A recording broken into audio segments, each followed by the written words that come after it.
Michigan who needs another copy.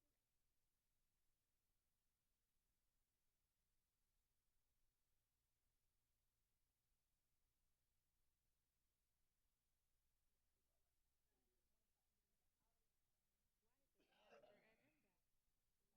Afternoon. The time is now 1:22 p.m. The State Board of Education is returning to open session and a quorum of the board is present. The regular meeting of the State Board of Education is reconvened. Ms. Evans, are there individuals who wish to address the board during today's meeting? Yes, there are people who have registered to provide public comment today, and I will review the rules. Each speaker will be limited to 3 minutes to address the board, and I will keep track of time. We will be strictly following the time limit so that everyone has an opportunity to speak.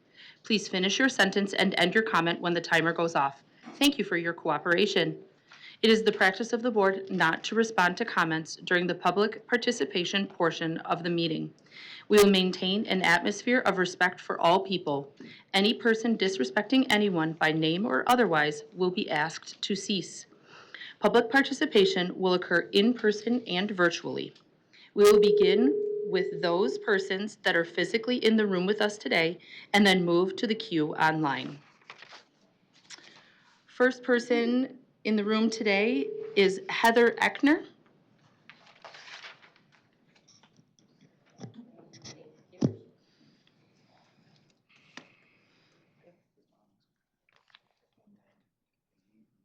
Once you're seated and ready, you may begin your 3 minutes. Good afternoon, board members, superintendent, and department staff. My name is Heather Eckner. I am the statewide director of education for the Autism Alliance of Michigan. The Autism Alliance education pillar advances a whole child vision for Michigan by catalyzing advocacy and engagement activities to move an equitable education agenda for children and youth with special education needs focused on funding reform, appropriate identification, access to interventions, system accountability, and decreasing disparities. I am here before you again this month to continue providing public comment on the findings of the Special Education Experience Survey. In January, I shared with you a copy of our report to the community and tried to highlight significant concerns for students with disabilities and their families. The top priority to address is school funding and resources, ensuring they are adequate and equitable in delivering services and supports to students with disabilities so that they can succeed on par with their non-disabled peers. Currently, we have a way to go in providing an education system that produces outcomes for students with disabilities that ensures a pathway to prosperity that any Michigander would desire. We can and we must do better. The material I have shared with you today is a working paper, which is the result of more than a year-long research process with a national school finance expert who has studied Michigan's special education funding structure, and it outlines current challenges and limitations as well as proposes guiding principles that can help move our state toward a more cohesively designed system that is student-centered. The Autism Alliance asks members of this board to engage with the findings of the Special Education Experience Survey, as well as this paper, Funding Our Future, the call for a new framework in special education finance. We want Michigan to move from the bottom to the top in special education access, opportunities, and outcomes. In order to do that, we must align efforts toward reimagining how our system serves kids with disabilities from pre-K through post-secondary. Thank you for your time and consideration today. I'm keeping it short, so I want you to take the time to look at this stuff. Thank you. Thank you so much. Next person in the room today is Danella Anderson.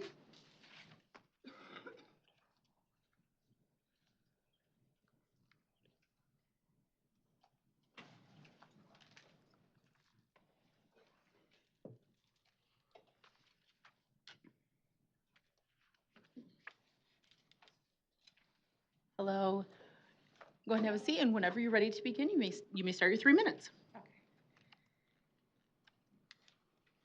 Ready. Good afternoon, everyone. My name is Donella Anderson, and I'm a foster youth advocate for FY Tech. I'm here today not just to speak, but to challenge each of you to truly listen. For too long, foster youth, like me, us, have had to fight for basic educational rights, things that should be guaranteed, but instead feel impossible to access. Imagine expressing constant educational roadblocks, lost records, delayed enrollment, and no clear advocate. That reality is happening right now, and it's unacceptable. Too often, when we seek help, we are ignored, dismissed, or sent in circles with no real solutions. The same neglect that would never be tolerated if it were your own children is something we are forced to endure. This isn't just a broken system, it's a betrayal of the very youth it was meant to protect. And every day that passes without action is another day that we are left behind. Another day I am left behind. So I leave you with this.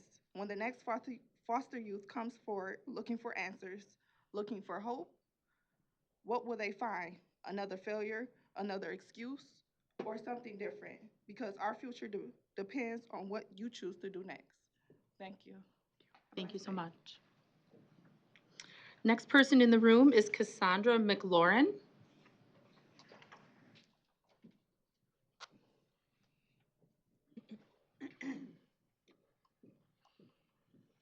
Thank you. And whenever you're ready to begin and comfortable, you may begin your 3 minutes. Good evening, everyone. The Every Student Successful Act, ESSA, recognizes the unique challenges faced by foster youth and mandates critical protection to support our education. One key requirement is to immediately transfer the school records when foster youth enroll in a new school. While ESSA gave states until December 10th, 2017 to implement these policies, Michigan still hasn't fully complied. The lack of action continues to harm foster youth like me. The problem: education disruption. Foster youth often change schools due to placement, which, which disrupts our education. Without immediate school records, we can't be placed in the right classes. Accommodations can't be provided. Lack of coordination. Delays in transferring records, IEPs, medical records can take weeks, even months. This leads to a foster youth falling behind, missing critical services, or being placed in the wrong grade or course. This matters because school is often the only constant in a foster child's life. Smooth transactions ensure we maintain a sense of normalcy and focus on our learning. The solution is simple. Michigan must fully comply with ESSA by maintaining clear policies, require schools to transfer records immediately when students enroll in a new school, creating accountability, track and enforce compliances with the records, collaborate with Michigan Department of Health and Human Services, maintaining ongoing training for schools, child welfare agencies, courts, and stakeholders to ensure proper coordination. Leveraging technology, developing a statewide electronic system for immediate transfer records. And 5, foster youth advocacy coordinators, creating this role to prioritize foster youth needs and act as a mentor and a liaison. As a foster youth, I know delays in transferring school records harm us academically, emotionally. Foster youth deserve the same opportunity to thrive as any other student. Education is our key and our future to success. I urge the Michigan State Board of Educationers, Governor Whitmore, and state legislators to act now, fully implement ESSA to ensure foster youth like me can access stable and unrupted education. Federal law has been intact to protect us. It's time for Michigan to catch up. Thank you so much. Thank you. Next person is Alyssa Andrews.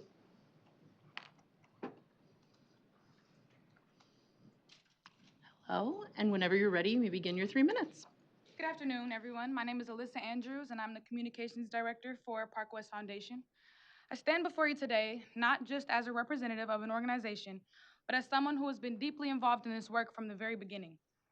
I was a part of the first group that brought MDE and MDHHS together in this very room because we knew that collaboration was the only way to create real change.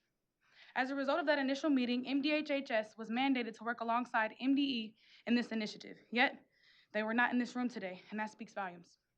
Meanwhile, the young people we saw on the Zoom meeting this morning have no idea about the 400 plus hours that went into shaping these policy reforms and into bringing these groups together. It would have been helpful to invite them to continue the work on these initiatives so that they can have a better understanding of what's at play. I cannot stand here today without addressing the reality that is weighing on me and so many others. It feels like not only have you stolen our voice, but you have also taken our accomplishments and celebrated them without us. The work, the advocacy, the relentless fight, it came from us.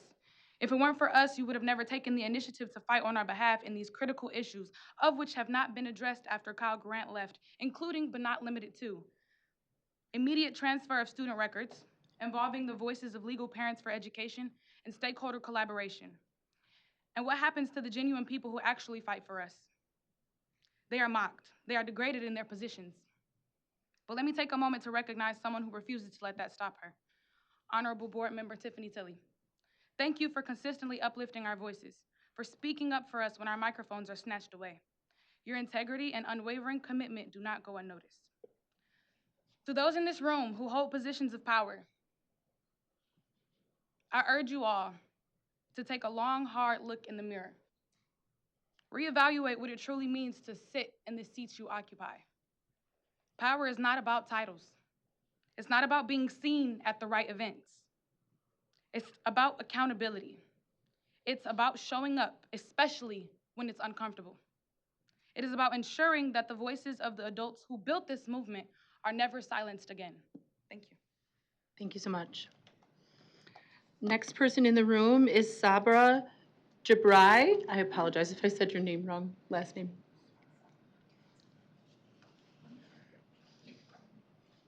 Thank you, and whenever you're ready to begin, you may begin. Thank you. Thank you, board members. And yes, we did work with Alexis and Justin. We carry their books. I don't know, one of you had mentioned it earlier. And thank you for also bringing up the committee, the foster care committee, like many other states have done. And I believe it's the collaboration, not just with MDHHS, but also the legal parents for education that have been not included in this process as required by ESSA. And in addition, the responsibility of ensuring the school stability of students in foster care is a joint responsibility to begin with MDE and MDHHS, which is why we really sought the help of everyone, including the board, and the youth themselves facilitated this conversation, but the work is so tremendous that we had just begun. So we did not expect it to dwindle just in MDE by itself, navigating and controlling conversation that we didn't understand anymore, that we couldn't follow. Legal parents for education have never been engaged by MDE as required by ESSA in any of this process. Statistics show that students in foster care face tremendous odds as they prepare to age out of foster care. That's something that's been repeatedly shared already. Despite these challenges, many remain resilient, hoping their hard work will lead to success. And sadly, no matter how hard they work, there are certain systemic barriers that they can't remove without intervention by government, which is why we are here and continue to come and talk to legislators and work with Rep. Young and anyone else interested. For the last 3 years, our foster youth advocates, FY Tech, supported by Park West Foundation, they've worked hard to address systemic barriers to high school graduation through research, focus groups, and by organizing a series of foster youth-centered work groups and conversations with stakeholders and decision makers, including, of course, MDM, DHHS, and everyone else like I've just shared. And that's also the resolution that you guys passed. We worked on that together with everyone involved. So it wasn't something that just all these young people taking time to work on this. And unfortunately, again, and I know the young people mentioned it, following former Deputy Superintendent Kyle Gorant's departure, MD's leadership has sidelined the young people's work oddly, and the recommendations supported by the resolution also have been kind of not worked on. Thankfully, MDHHS has continued to work with our youth leaders on these recommendations in spite of this challenge. In addition, the 2023 foster youth, in 2023, foster youth were invited to a special populations meeting where none of the recommendations were being discussed. And youth felt their efforts were advancing other department priorities disconnected from their own needs. Feeling unheard, they chose to leave the special populations platform to preserve their mental health and also emotional well-being. later in spite of clear opposition. Am I out of time? You Okay. are. Thank you for Okay. providing public All comment right, today. thank you so much. Thank Did you. better than me, the young people. Next person is Jimmy Jones.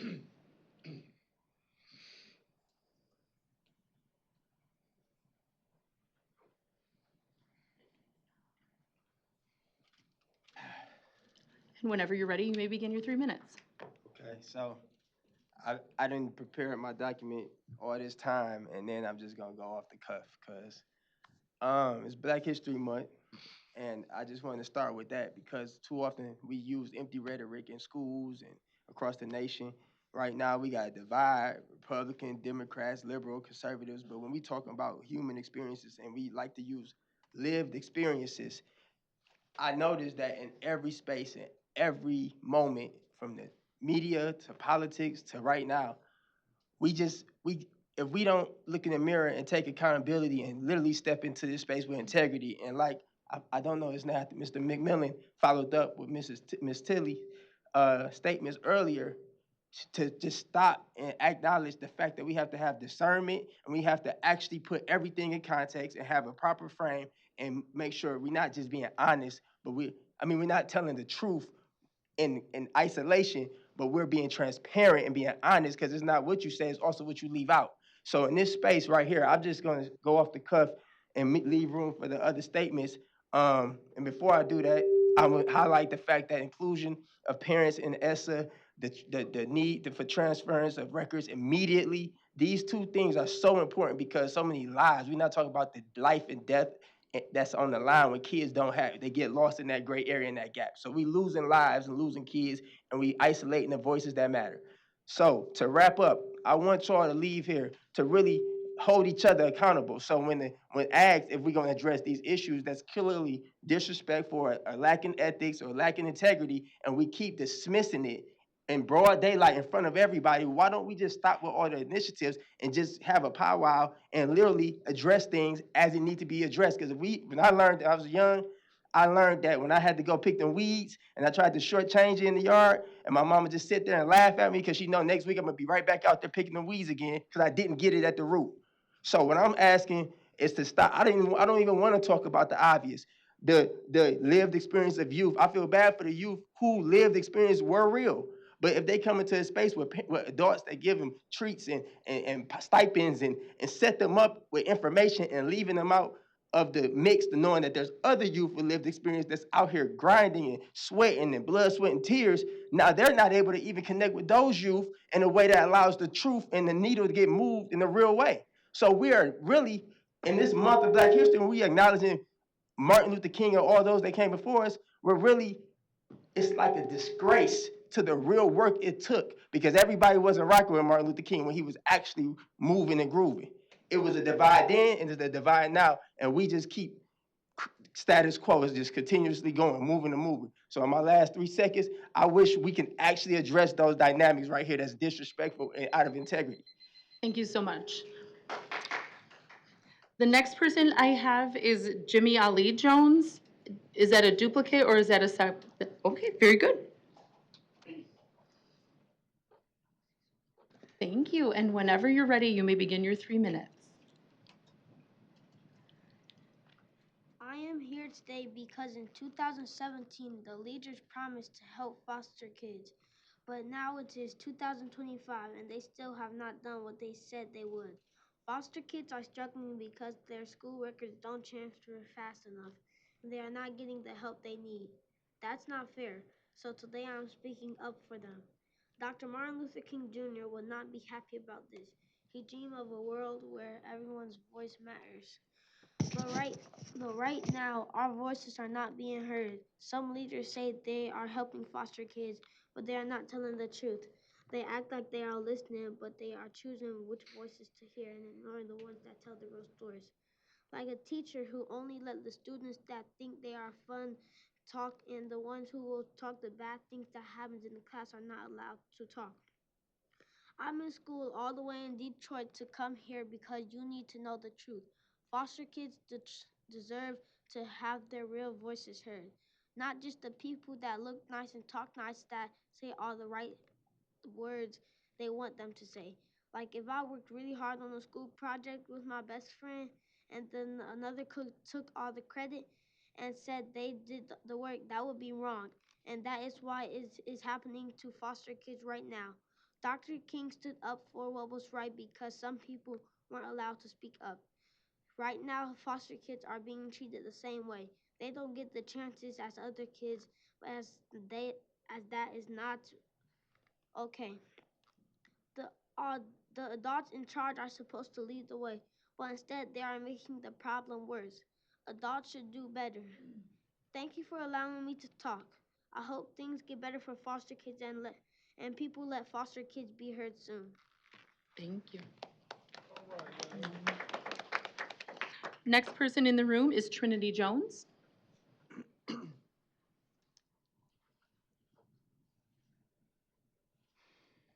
Thank you. And whenever you're ready, you begin your 3 minutes. Hello, my name is Trinity Jones. I'm a freshman at University Prep Art and Design.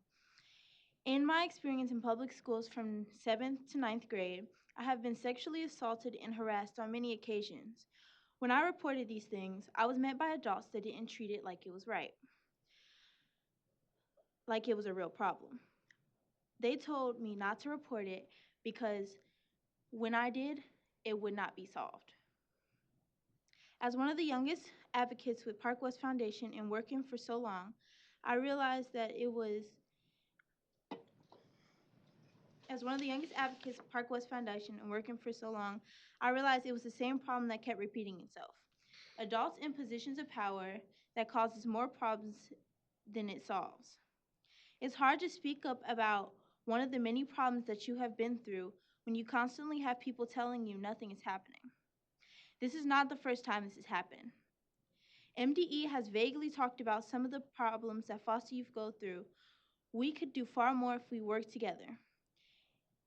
If we really listen and value everyone, we could collaborate with everyone responsible. Thank you. Thank you so much. Next in the room is Panita Thurman.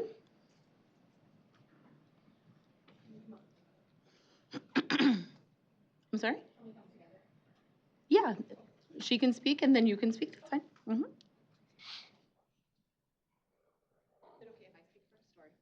If that's what you would like, that's fine. So it will be Vanessa Kiesler first. That's just what we practiced. Very good. We didn't practice sitting in our chairs, apparently. Sorry. All right, and whenever you're ready, you may begin. Sorry, I need my handouts. File them all to you. Okay, well, good afternoon, State Board, members of the Department of Education. It's an honor to go after such powerful testimony. So as you know, we're here to talk about the grants clock like we are each month. Again, it feels like I didn't anticipate going after the voices of youth, I guess, when I thought about this, but appreciate the bravery it takes to come and speak about a problem and to challenge the adults in the system to do better. And I know as an adult in the system, it's something I'm taking to heart, sitting back there as well. So grants clock, we continue to make progress. We're just over 92%. Gone up a little in the competitive grants and the direct grants. Direct grants are over 50%.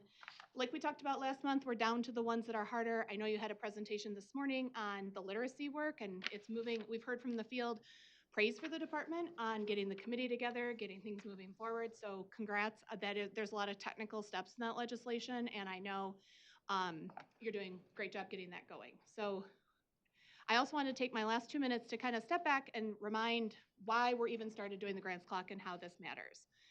So having an effective and efficient system of education that's also equitable is our overall goal. And this is one small piece of it, right? But it's $4 billion worth of a piece.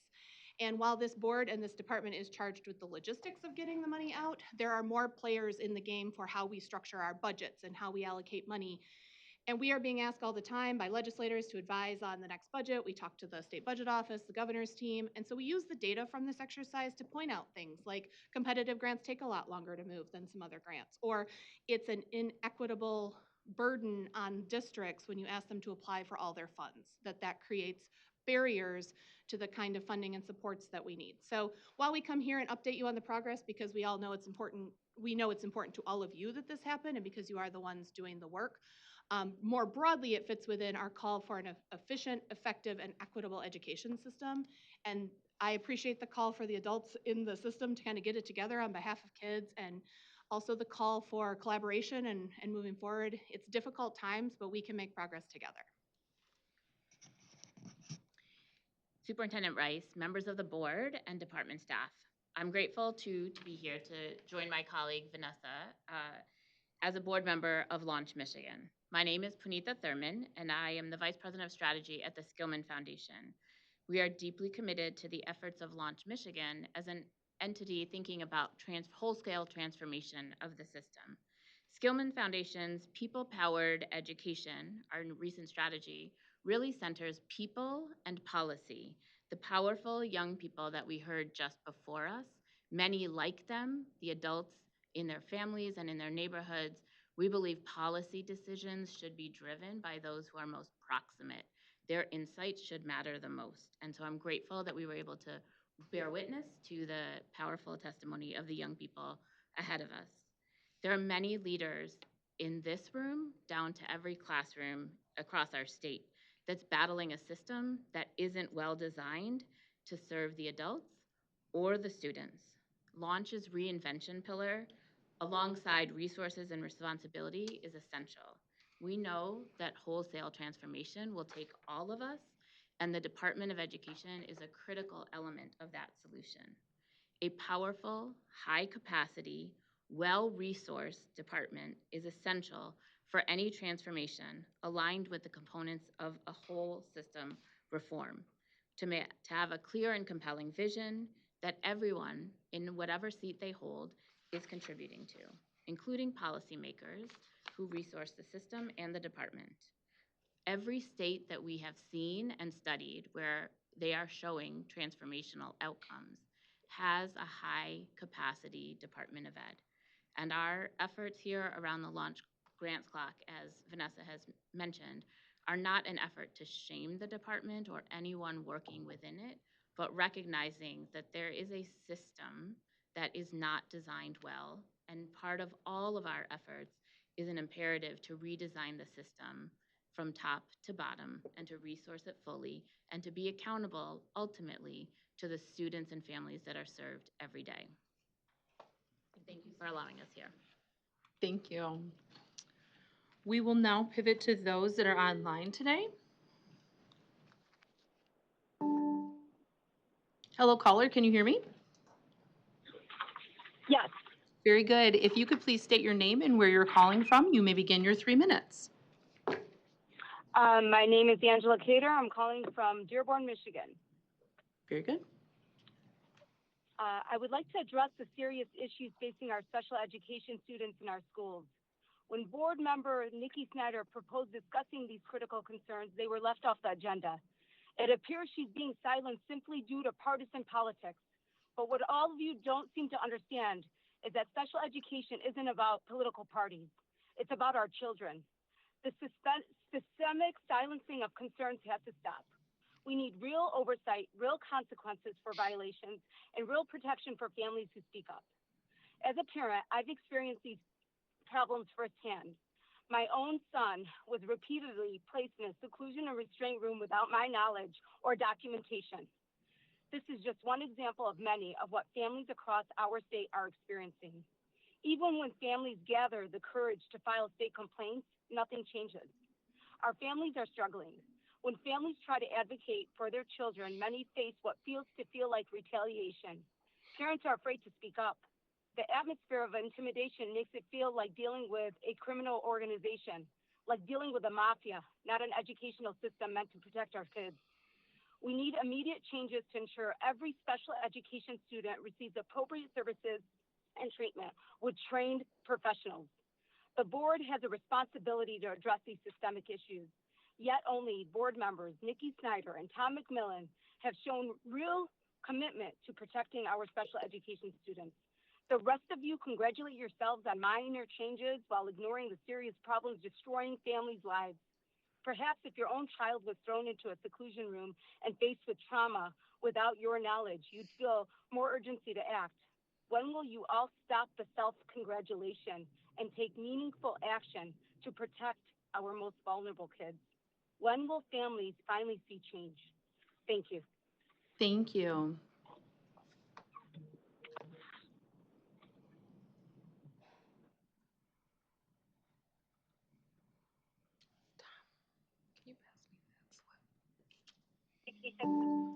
Hello, caller, can you hear me? Yeah. Hi, can I ask that you please mute YouTube in the back? Thank you. If you could please state your name and where you're calling from, you may begin your 3 minutes. Yes, my name is Tiffany Holbrook. I'm calling from Luna Pier, Michigan, and all the board members were sent this notice last night in the email. Notice of private liberty interest maladministration. Notice to agent is notice to principal, and notice to principal is notice to agent. I, Tiffany Holbrook, one of the people I've seen in the 50 state constitutions, Republican and form, sui juris, do send you this notice that you provide immediate due care to those with all political power of the people. Please take notice. The people have assembled and realized that Principal Deborah McCain and Superintendent Kelly Toller do not have constitutional authority to violate the liberty interests of the people, and they have, without my permission, subjected 2 of my children into taking the NWEA against my wishes. See evidence below, see attached evidence. Michigan Constitution, Article 1, Section 17, no person shall be compelled in any criminal case to be a witness against himself, nor be deprived of life, liberty, or property without due process of law. The right of all individuals, firms, corporations, and volunteer associations to fair and just treatment in the course of legislative and executive investigations and hearings shall not be infringed. Social Security Act 1935 11016D. Nothing in this act shall be construed as authorizing any federal official, agent, or representative in carrying out any of the provisions of this act to take charge of any child over the objection of either of their parent or such child, or of any person standing in loco parentis to such child. Trevexel versus Grainsville 530 U.S. 2000. The clause also includes a substantial component that provides highlighted protection against government interference with certain fundamental rights and liberty interests. The liberty interest at issue in this case of the interest of parents in the care, custody, and control of their children is perhaps the oldest of the fundamental liberty interests recognized by this court. Maximum of law, individual liberties are antecedent to all government. Maximum of law, in the presence of the superior power, the inferior power ceases. The less authority is merged in the greater, and please take final notice, is my wish, order, and demand that Principal Deborah McCain and Superintendent Kelly Toller cease and desist from interfering with the people's inherent liberty rights, except through constitutional due process by the common law in a court of record. If you believe any of these statements to be false, rebut by affidavit sworn under penalty of perjury, point by point, within 3 days, 72 hours of receiving this notice, showing your grant of authority to deprive the people of their inherent rights, or you agree by tacit acquiescence that all statements are true and shall be heard by an arbitrator of my choice. Furthermore, your actions will show that you are acting with full knowledge, intent, and malice, trespassing on the people's rights, and that no court shall rehear this matter, but it shall stand as evidence in this court of record. See evidence below. Anyone suppressing this notice agrees to pay $30,000. A response from an attorney not directly addressed by this notice will be considered a non-response. Miranda versus Arizona 384 U.S. 1966. Where rights secured by constitutions are involved, there can be no rulemaking or legislation that would abrogate them.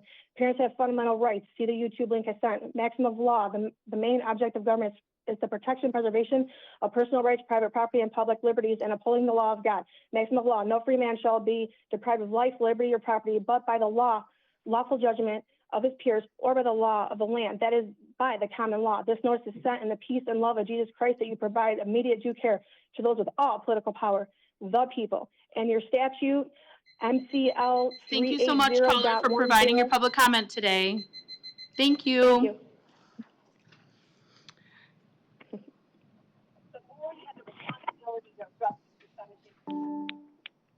Hello, caller, can you hear me? Yes, can you hear me? Sure can. Whenever you're ready, if you would please state your name and where you're calling from, you may begin your 3 minutes. Sure, my name is Michelle Melzick, and I'm calling from Troy, Michigan. Good afternoon, members of the Michigan State Board of Education and Michigan Department of Education. My name is Michelle Melzick, and I'm the parent of a child with dyslexia in the Troy School District. I also have the privilege of being a former elementary educator. I come before you today with a deeply personal plea, but also with the passion and expertise that comes from both being a parent and a professional that was previously in education. I stand here today to emphasize the critical importance of Michigan teachers receiving letters training. While I acknowledge and appreciate the $10 million allocated to support this initiative, I must express my concern that districts like Troy are not taking full advantage of the opportunities available. In early fall, I submitted a FOIA request seeking transparency on this matter to the Troy School District. The results were troubling. Only one teacher in the Troy School District had taken and completed the letters training. As you know, when you mentioned, nearly 10,000 educators have taken the training or completed the training or in the process. I understand that teachers are professionals who are committed to doing the best for our children, but the reality is they are not being equipped with the tools they need to succeed, particularly in teaching children with reading challenges such as dyslexia. Let me be clear, this is not about assigning blame to individual educators. This is about the systemic failure to provide teachers with the specialized training that we know will work. We are not requiring teachers to take the letters training or other training grounded in evidence-based strategies that can truly make a difference for our kids, particularly those with learning differences. As a parent of a child with dyslexia, I've witnessed firsthand the impact of ineffective practices. My daughter has been subjected to instructional methods that do not meet her needs. She has been taught using balanced literacy and approaches and interventions like Fountas and Pinnell LLI, methods that research has shown are not effective for children with dyslexia. We have invested thousands of dollars in tutoring services, trying to fill the gap where the school district programs have fallen short. And let me tell you, my daughter has lost precious time. She's lost the joy of her childhood, carefree moments, and been forced to rely on external support to get what she needs. This is not an academic issue. It is a deeply emotional one and affects our whole family's quality of life. We cannot afford to continue down this path. Michigan is on the race to the bottom when it comes to reading, and if we do not make the letters training mandatory for all teachers, we will continue to fall further behind. I urge you as a parent and former educator to make letters training a mandatory requirement for all Michigan teachers and administrators that work in grades K through 6. The research is clear. When teachers are trained to understand how to teach reading using structured literacy, students, including those with dyslexia, can thrive. My daughter and countless others like her deserve nothing less. Please make this a priority. Our children are depending on us to get this right. Thank you for your time and for the work that you do in shaping the future of Michigan's education system. Thank you. Thank you. Mike, are there any other persons online who have pre-registered for public comment today? There are no other comments. Thank you. This concludes public participation. Thank you, Ms. Evans. Thank you, presenters. Thank you, board. It is 1:59. Board, we are at the approval of the minutes of the regular and committee of the whole meeting of January 14, 2025.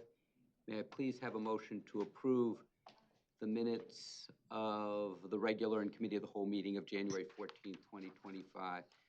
Dr. Pritchett, thank you very much. Do I have a second? Thank you very much, Ms. Lipton. Is there any discussion? Hearing none, if we could have a roll call vote.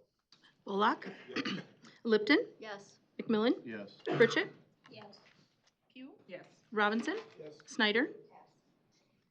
And Tilly? Yes. Motion carries. Thank you. Board, may I please have a motion to approve the minutes of the Legislative Committee meeting of February 6th, 2025? Motion by Ms. Lipton, second by Dr. Pritchett. Is there any discussion? Hearing and seeing none, if we could have a roll call vote. Bullock? Yes. Lipton? Yes. McMillan? Yes. Pritchett? Yes. Pugh? Yes. Robinson? Yes. Snyder? And Tilly? Yes. Motion carries. Mr. Flaminio, is Dean Davis with us? He's on. He is beautiful. There we go. Okay, just wanted to make 100% sure. Don't want to introduce a professor who's not in the house. The next item on today's agenda is our Black History Month presentation on the purpose of education.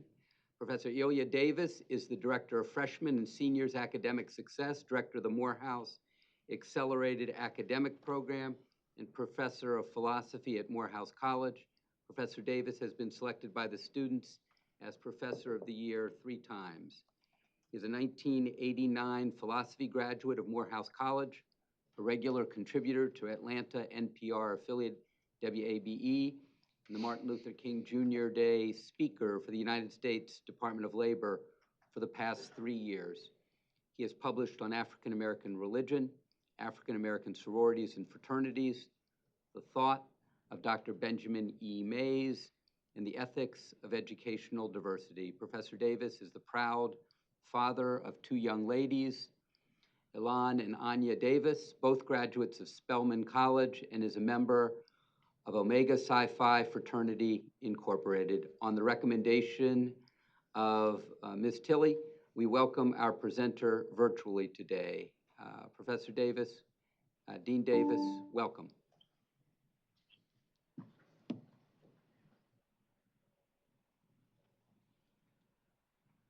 Professor Davis, are you able to hear us? I think he got, did you get sound now, Mr. Davis? There you go.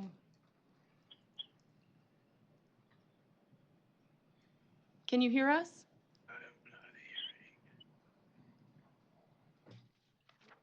We can hear you, Mr. Davis.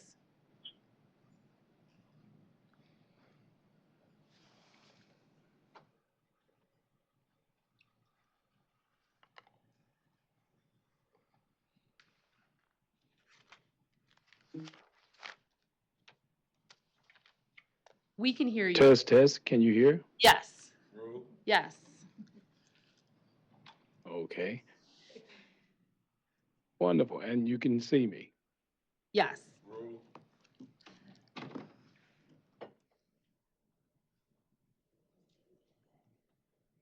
Wonderful.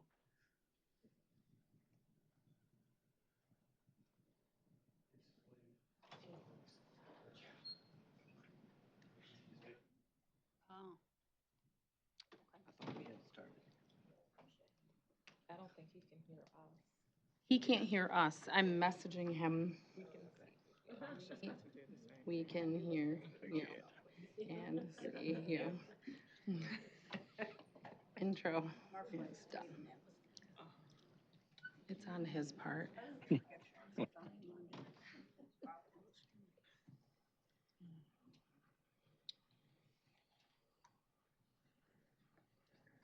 Wonderful. Well, it's my honor to be here. I was just told that an introduction has already been provided.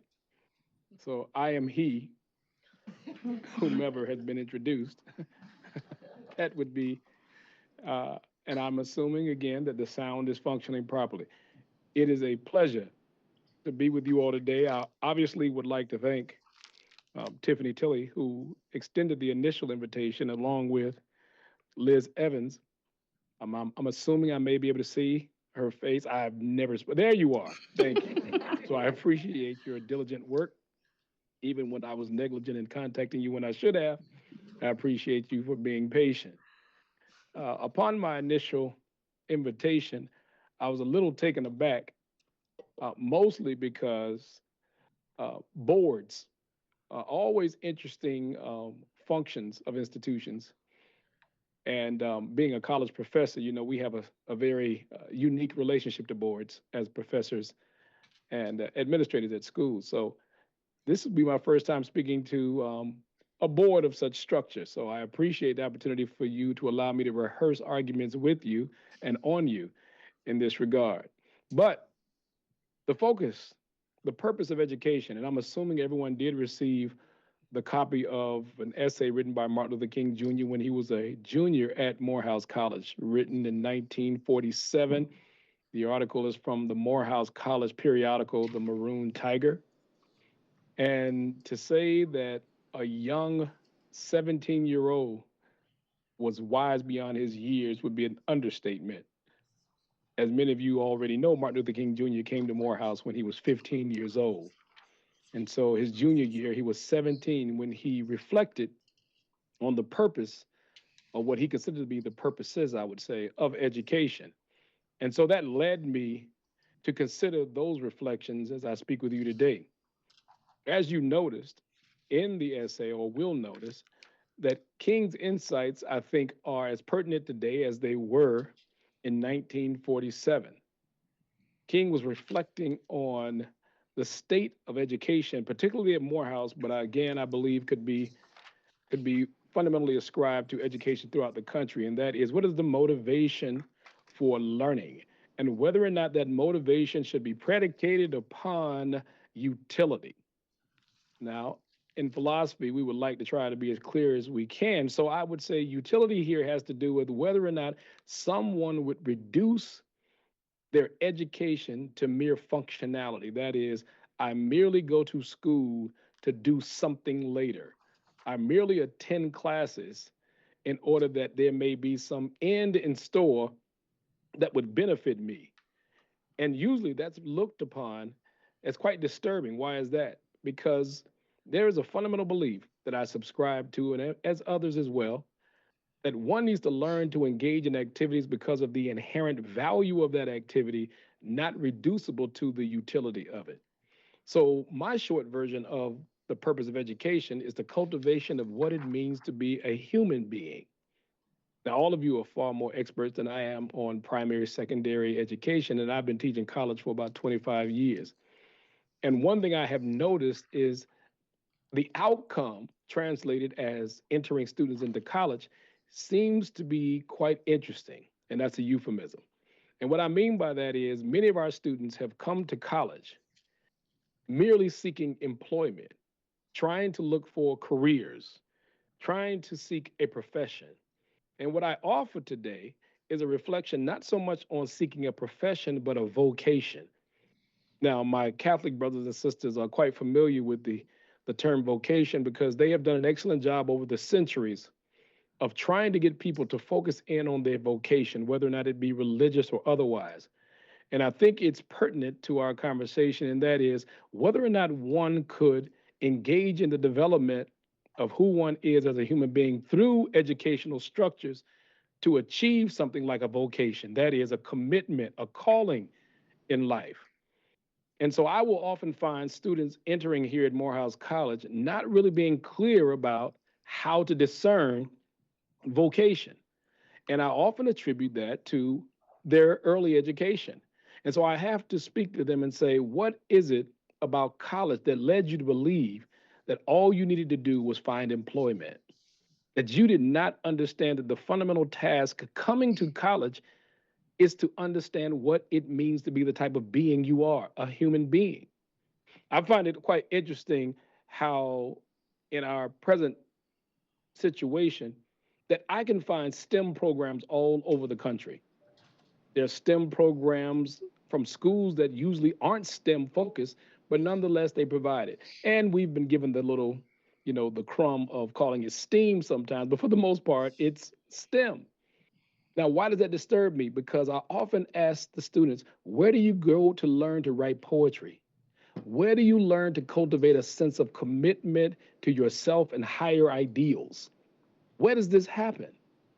And why would it not happen within the secondary level of education? Now, I'm old enough to remember this was part and parcel of what it meant to go to elementary school for me. I'm old enough to have gone through an elementary school period where they used to focus on whether or not we got along well, whether or not we knew how to engage other students. And I'm assuming there may be a modicum of that left now. I hope there is. There was this beautiful little box on our report cards that says, plays well with others. And my mother, I think, used to look at that one first. Her issue was we could work on the grades, but if you cannot cultivate a sense of integrity and respect for others, that's a reflection on her. And again, I'm old enough for her to say, when you leave this house, it's not about you. I'm the one with the reputation. So I expect that to be maintained in your decorum. And I like that. I appreciated the fact that it was very important to understand that my education was part and parcel of how I understood my place in the world and how I comported myself with others, my classmates. And so again, as you've heard, I am responsible for the freshmen and the seniors at Morehouse College. So I'm taking in usually somewhere between 705 and 730 freshmen every year. And my responsibility is to help them to understand what I wish to advocate for, and that is a sense of education as a lifelong journey that is predicated again upon cultivating yourself critically, analyzing who you are, the social arrangements that might better oneself as well as others. And so I will have them read Emerson's Self Reliance, trying to give them a sense of what is required. Well, the first thing that is required, a critical reflection on one's presuppositions about good, bad, right, and wrong. Why is that? We never seek agreement, but we always seek an exchange that respects difference, and the difference should make a difference to the way we think about the world. So I often, again, try to encourage students, we must first and foremost, as a community of scholars, think about how to disagree without being disagreeable. This is a formidable part of education because within an educational structure, agreement is never the aim. Honesty, respect, dignity, integrity for others' beliefs as well as your own. These are the fundamental or core virtues we seek. And it's difficult. It's becoming more and more difficult. We all have the stats of what this technological age is meaning to our interpersonal relationships, whether or not it's undermining our ability to engage with one another at higher levels of social. Yes, all of that is true, but I am not going to give up on the belief that a requirement of being in this world is learning how to extend as much love and care and respect to others, irrespective of agreement. And I do believe that a formidable part of education is disagreement. There's a tendency to seek agreement at every turn. I always tell my students be very, very, very leery of someone who engages in an argument and says, okay, I see both sides. Yeah, I'm a little nervous about that. It's not always that clean and neat, and it does not have to be. In order to move forward in my understandings, irrespective of whether or not it's calculus or world literature, the disagreement is where we find new ideas, where we begin to understand this will make all of us better. Leaving with a disagreement forges a new way of my thinking in the world. Every time I meet a student, every time I meet someone anywhere, I have engaged in another reality. One of my favorite philosophers, Ludwig Wittgenstein, a wonderful Austrian brother who died about 1951, he would often admonish us always to understand context means everything. And that means that every individual serves as a new context, a new way of being in the world that helps me expand my understanding of being in the world. So students and their parents will come to me and they will say, well, my son is majoring in X. We expect him to graduate in 4 years, get a job. My response to them is, once we employ him, what about his heart? What about his care for others? How do we enforce the idea that at the end of the day, irrespective of how much money your son might make, will he be a better person? And will he be a person that will always put others before the material gains of his own life? Now, this sounds sentimental, but I think it's fundamental to what it means for us to be in the social arrangement called education. I look to education not as a sine qua non, not as a panacea to all of our social ills, but it has to be the entry point for us to be able to start the conversation about how to create better organizations, better social arrangements that we could, again, not merely provide for self, but provide for others. So, one thing I guess I argue against is just basic schooling, the regimented idea of learning information.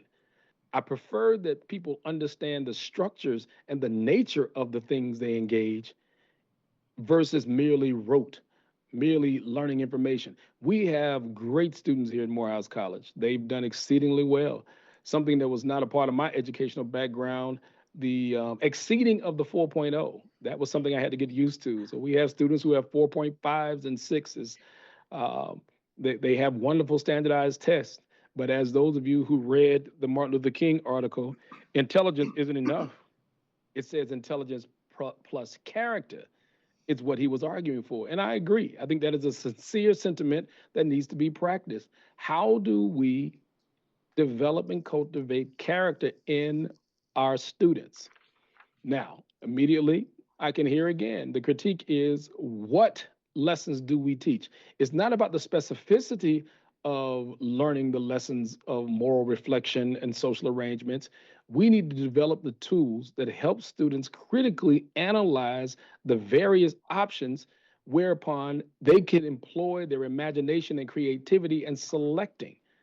One of the difficulties is having people limited with respect to the options they believe exist. There's something in logic we would call the false dichotomy. People often have a tendency to have you believe that there are only two options when there are actually many more. And I think a lot of our students on the high school level, as well as in college level, they have a tendency to believe either or. Either I go to college and get a job, but where's the room? Where's the space for creativity? How is it that you're going to be a committed member of our society if all you can do is what you majored in?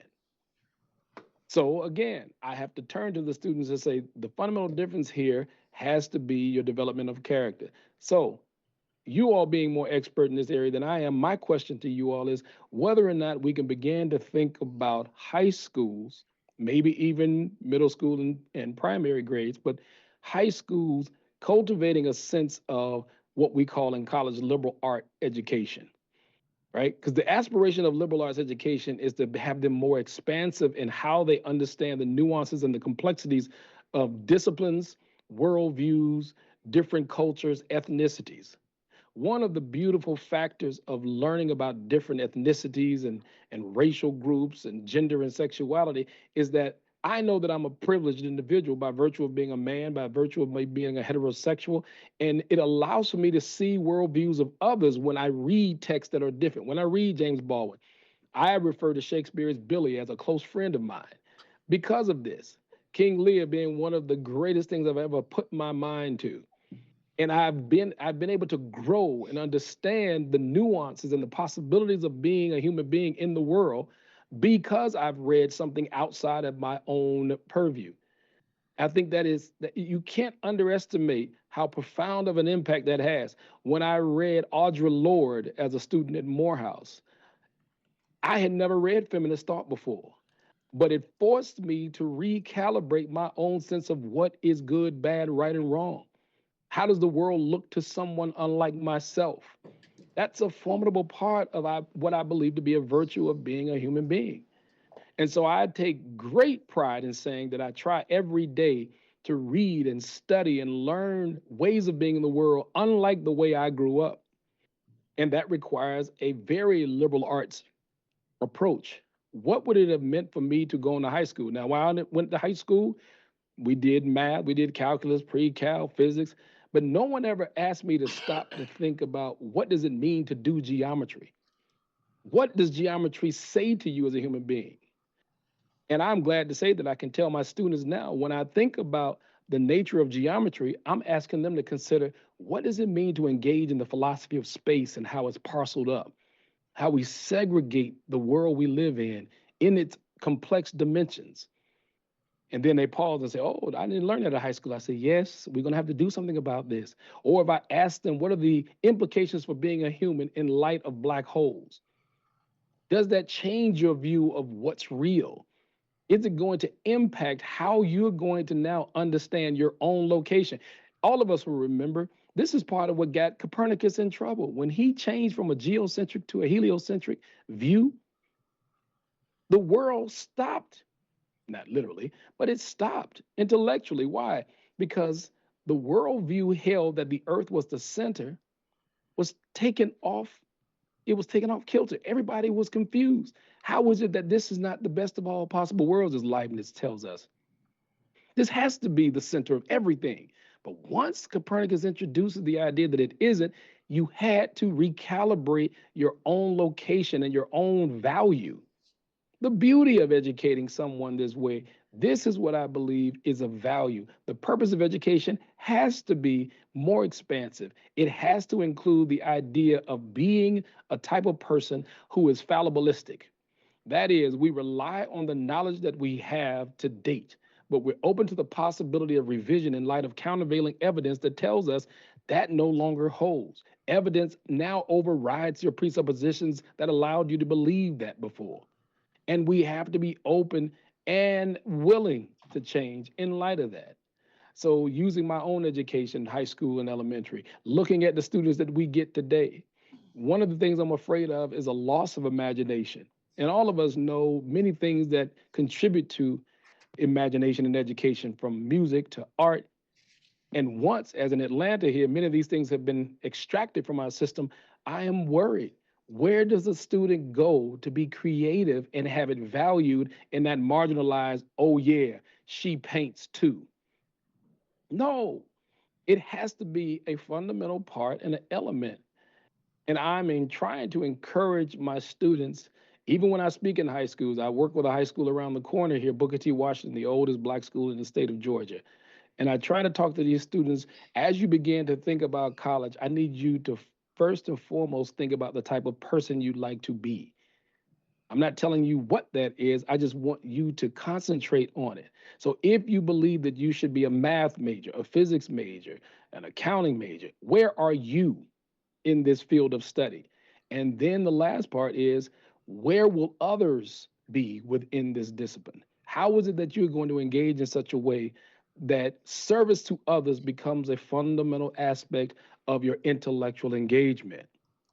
Now, I know I'm supposed to leave time for questions and I don't want to go too much further.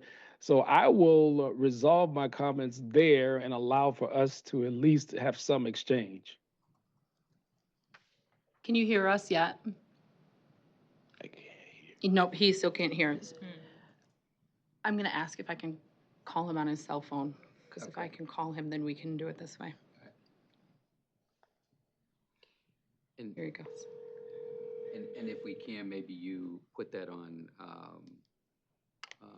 speaker so that we can all hear. Hello, so we're at the board table and we can hear you and see you just fine. I have you on speakerphone on my cell in the boardroom, and I'll kind of walk around the room for those that have questions. Can you hear us well?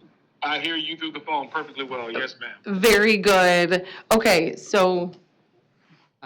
Professor Davis, thank you very much. This is Michael Rice. I'm State Superintendent, Chairman of the State Board. Board members, questions or comments? Ms. Tilley? Well, hold on. There we go. Thank you, Dean Davis, for the philosophical dissertation. I imagine the bookshelf behind you, the virtual bookshelf, is what your brain looks like. Dean Davis and I met when I was at the National Alliance of Black School Educators in Atlanta, and I toured the HBCU campuses of Clark Atlanta and Morehouse. And I just wanted to say I really appreciate you taking the time out today to join us so that you can kind of spark some things in us about the purpose of education and the direction of education, and not only the intellectual side of education, but like you said, what type of people are we developing? Thank you. Thank you very much. Other board members, Ms. Lipton? Exercise. It's fine, it's fine. Thank you so much, Professor, for your remarks and for your guidance. One question that I have is, and I really love the concept of, what are we teaching, and teaching thinking and teaching character, what have you.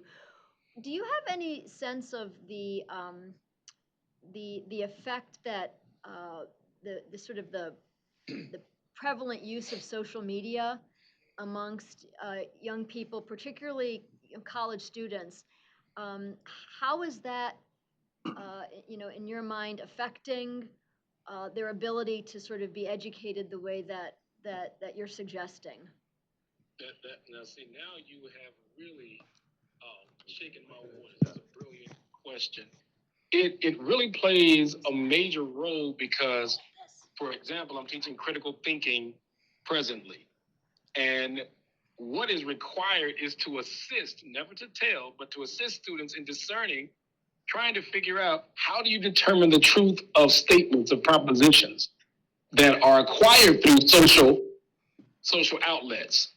So a student will come to class, sadly, and I'm sure many of you will attest to this, and quote something they've seen through social media. And after I've represented my disdain with that behavior, we then engage what they believe to be true. And one thing that's important is, I know we intimate teaching critical thinking, but we're not really teaching critical thinking. It needs to be much more rigorous, ongoing. It should not be a semester. It needs to be every day, incorporated into curricula.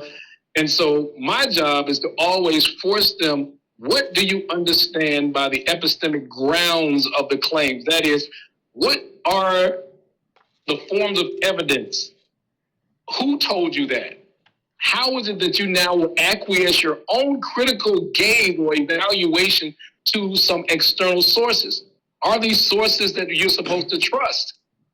And the issue is not to be a universal skeptic, nothing is true. No, some things are.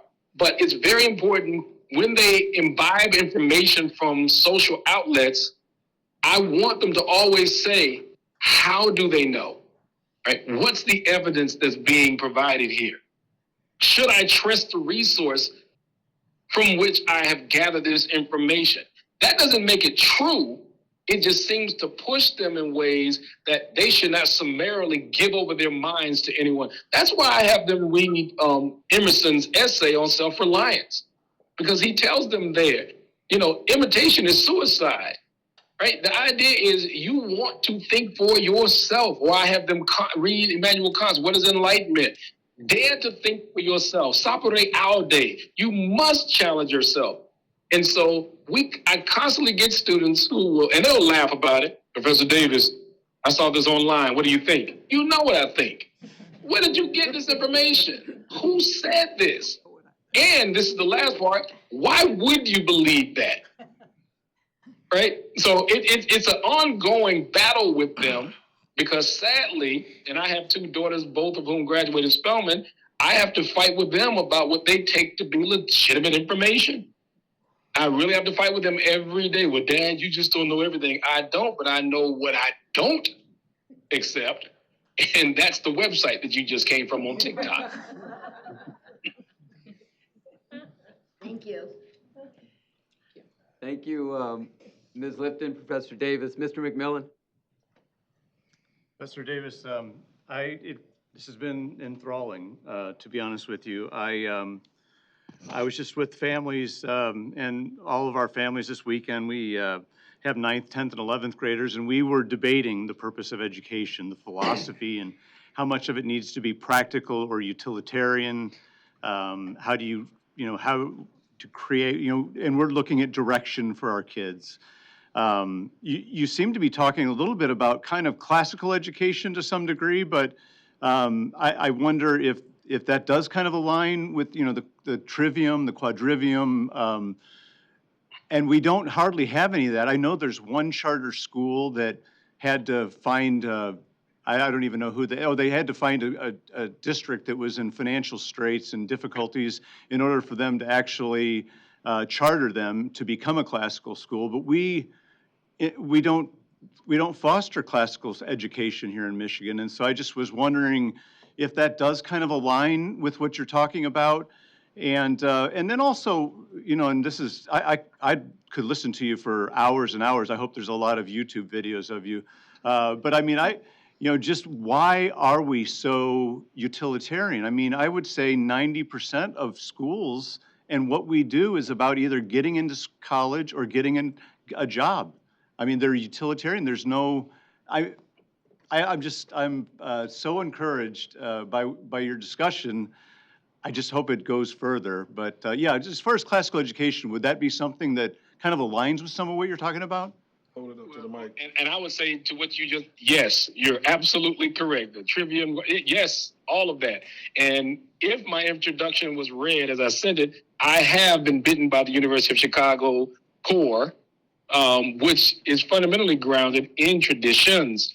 But one thing about me being a certain form of a pragmatist, I don't bow to tradition either. So I think tradition can be of value when we evaluate it to whether or not it's germane to our particular context. Back to context again. So you're exactly right. I think that there's something of value. So again, I'm old enough. My daughters had to tell me years ago when they were in school, Daddy, we do whole language. Huh? What do you mean? Sight words, huh? I'm older. It was phonetic for us. And so what I use as an example of when tradition is pertinent or applicable, I am 100% behind it. But I'm open to revising, as I said earlier, in light of something that we believe is better situated, more appropriate, if you will. So in as much as I love Shakespeare, I love Brother Homer. I also love James Baldwin and Toni Morrison and W.E. Du Bois. So my thing is, I always tell my students they will often think that I'm atheist. They often think that okay, and it mostly is a product of me saying what I'm about to say, and that is, whatever makes us better people, I'm willing to do it. Mm-hmm. And that's what confuses them. Really? Oh, what do you? I will do it. If it's going to allow you to love a gay brother and sister without undermining their humanity by telling them what your religion tells you, I'll do it. So my issue is freedom of thought, freedom of expression. I need people to be people. And I know we didn't broach the AI conversation. That should be for another day. But my thing is, I want us to be better people because, believe it or not, a brief commercial to AI is going to be mimicking the producer and the creator of its software such that will we imbue AI with racism and bigotry and sexism because we programmed it? But that's just a brief commercial. But to your point, I think it's brilliant that you recognize the fact that we do need to, I think, get back to basics. That is, can you get along with others? Do you understand how to cultivate a sense of love that is not reducible to agreement? Because we don't need that. That would undermine love. And if you have children, as I do, I'm your father, not your friend. I love you. I don't like you. So I'm going to do things differently, predicated on that. And so, yes, sir, I think you have definitely decided to walk the right road. Yes, sir. Brother Dean, this is Brother Bullock out of Detroit. I don't know what you just did in agreeing with Brother McMillan. However, a few things hit a chord with me, like, because you remember all the things you're saying are some of the things I say to my own kids who are now all college age. But a gentleman that raised me in scouting, William C. Gary, these things that you are talking about, he always spoke on. And the tenets of scouting outside of what's in Omega is to stay physically fit, mentally awake, and morally straight. So how do we be a better human? How are we better community advocates in our community, which is how I grew up. And so when you spoke, you hit two things that hit really struck in my everyday life. The first was about geometry, right? Everything we do is geometry. How we walk down the hall, how we mop the floor, how we wipe the table, how you wipe the glass, how you drive, how you shoot the pool ball on the pool table. So everything we do is geometry, but it translates into life skills, how we analytically think about what we're doing, how we're going to process, how we see the progress, or we see the moves before we make them. It's all geometry, right? And then the second piece was you talked about geometry, and then there's always more than one option. Or people, they give us two options, but they generally don't let us take both. You know, they go, it's either this or that. And sometimes you can have both without giving up anything to it. And then the other is, I teach my kids all the time. You know, like one of them was having a problem in some school with some cost analysis. And I was like, well, how much does it cost to do it temporarily? And they came up with a number. How much does it cost to redo this totally? And they came up with a number. And I said, well, what's the one thing you haven't thought of? And he goes, what? And I go, what does it cost to do nothing? There's more than one option to this thing. So I was looking for a response to those things. That's all. And we'll follow up after this so I can get you down there at side chapter. We're gonna talk about that. Rude to the good, bro. So the interesting factoid is this: I have to teach my students in logic. There is something we call the inclusive and exclusive disjunction. So the exclusive disjunction means when given alternatives, it's one or the other. Inclusive disjunction means you can have both, as you said. So if you were to come to my house and I'll say, bro, do you want ice cream or a cake? You can have both without contradiction, which means yes, you can. Problem is, we're caught oftentimes between either you can sit in that board meeting or go fishing at the same time in the same day. Those are mutually exclusive, and to try to do both would be contradictory. So to your point, there's a way to do inclusive disjunction when we engage, and that is, might it be possible to have both and others all at the same time without contradiction? Because as we know, contradiction is the bugaboo of logic.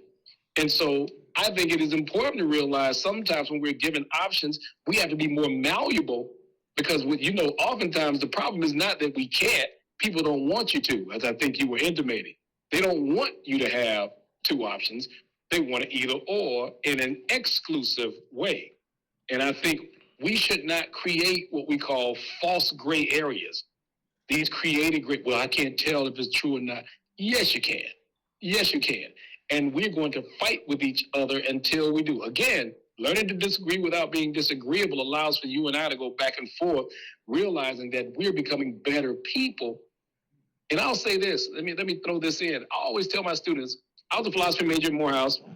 I teach philosophy. Now, many of you are going to find this very elitist, but I'm fine with that. And that is, I tell them, do not engage in a conversation with someone who's not willing to admit they're wrong and grow. It's a waste of time otherwise. They have to be open to changing in light of the conversation. And it's not that they change because of what specifically I said. They may change because they heard themselves articulate the privacy of their own heart, and it still doesn't make sense. So you change sometimes because you hear yourself say it. Isn't that amazing? And so that's what I try to encourage. That's what I want my students to realize. I really said that out loud. Yes, you did. And you believe it. That's a problem. That's a major problem. So again, either or, inclusive. Whether or not we agree, not the issue. I'm trying to grow based on how you critique me, and I'm hoping that the critique is done in love, not to despise me or undermine me. All right, thank you, brother. And brother Dr. Rice has a great big book of Langston Hughes on his desk, so he stays well written. Read. Professor Davis, thank you very much for that. I'm looking around the room to see if any others would care to share. Anyone else? First bites of the apple, second bites of the apple. Professor's given us a lot to think about. It's actually been a pretty heavy day all around. Thank you very much, Professor Davis. I'm looking around the room and we're getting a lot of positive feedback. I'm sorry that you can't see us as well. We probably look like little ants at a table. Oh, it's probably different on his phone. We're probably big and he's tiny. Looks like you all have been working hard and diligently all day, so I do not want to belabor the point at all. I know, trust me, I've done these meetings before. We only want to leave 5 minutes after they began, but yes. We appreciate you. We appreciate you sharing with us virtually, and sort of wish we were students in your class. Mm-hmm. No, let's remain friends. Let's remain friends. No, thank you all so much. This is a wonderful opportunity. And again, I've already changed my perspective on several things I heard myself say aloud. So thank you all for allowing me to develop as well. Thank you. Thank you again. Okay. Thank you. Ms. Tilley, thank you so much. Thank you. Board, it is 2:40. The next item on today's agenda is a presentation on a portion of Michigan's top 10 strategic education plan, Goal 3. This presentation will provide an update on the efforts to build a comprehensive school mental health system as a component of Goal 3 of the strategic education plan. As a reminder, Board, Goal 3 is to improve the health, safety, and wellness of all learners, of which the improvement of the children's mental health system is a piece. We welcome our presenters, Dr. Diane Golzinski, Deputy Superintendent of the Division of Business, Health, and Library Services, Ms. Amy Alanis, Director of the Office of Health and Safety, Mr. Scott Hutchins, School Behavioral Health Unit Supervisor in the Office of Health and Safety. This is an informational presentation. No board action is required. Presenters, welcome. Thank you. Well, that's going to be a tough act to follow, so we're going to switch it over to mental health. So thank you for allowing us to come to the table today. We've previously shared information on the components that make up a comprehensive school mental health system, and now we'd like to provide you with an update on our progress to date on some of the pieces that go into building that system. So as Dr. Rice noted, in respect to our top 10 strategic education plan, this work directly ties into Goal 3, which is to improve the health, safety, and wellness of all learners. So this quote here speaks to why this work is essential. With so many students not doing well, it is time to embed mental health in schools in a unified, comprehensive, and equitable system of learning supports. So how do we do that? The U.S. Department of Education previously provided this graphic to outline what needs to be done in the area of mental health and well-being. There's nothing surprising here. We need to focus on capacity, growing the profession, and sustainability. So therefore, in Michigan, we have our roadmap on how to accomplish building our system. We have shared this with you previously, and as a reminder, this outlines the 8 core features of a comprehensive school mental health system.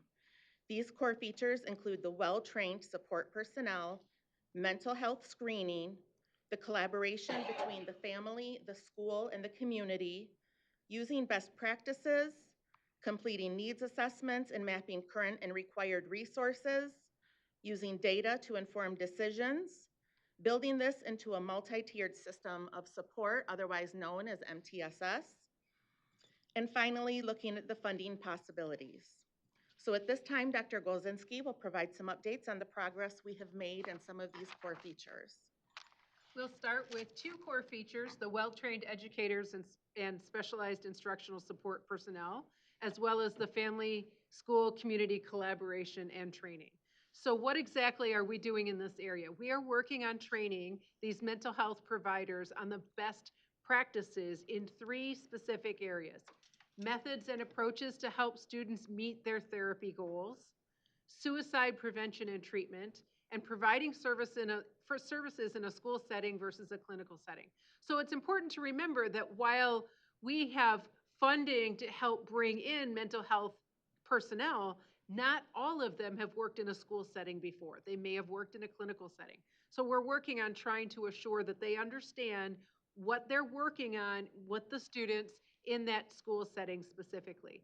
We're also working with their supervisors to assure that their supervisors, who may not be trained mental health professionals, know how to supervise properly these mental health professionals that they are now working with. We're also working on our training around Medicaid billing and technical assistance. This is a big piece of that Section 31N funding, but it's also available to all mental health providers within a school district. This is a sustainable piece of the funding pie that we are looking at, and so that involves bringing those additional Medicaid funding in to support those professionals who are serving students. We are also facilitating work groups that look at shared policies and practices so that we can honor those educational and clinical structures, the strengthening the collaboration between that ISD and those local districts, as well as data collection. We want to not just count the number of children served, but we want to make sure that we're making a difference in the lives of those children, and that the work we are doing is truly making them a better person and a better student. We are also, through funding in the FY25 budget, working on a career and technical education, or CTE, certification for students to be able to become community mental health workers. Looking at some of the data that we have been able to gather to this point, you will see numbers of schools that have at least one 31N funded provider. This is 31N subsection 6. That's the funding that goes from ISDs down to LEAs, or the local education agencies. So the number of schools with at least one funded provider, as well as those full-time equivalents of those professionals that are hired to work with those funds. On this slide, you will see students that attend a school with at least one provider. So how many students are we able to say have access to this provider?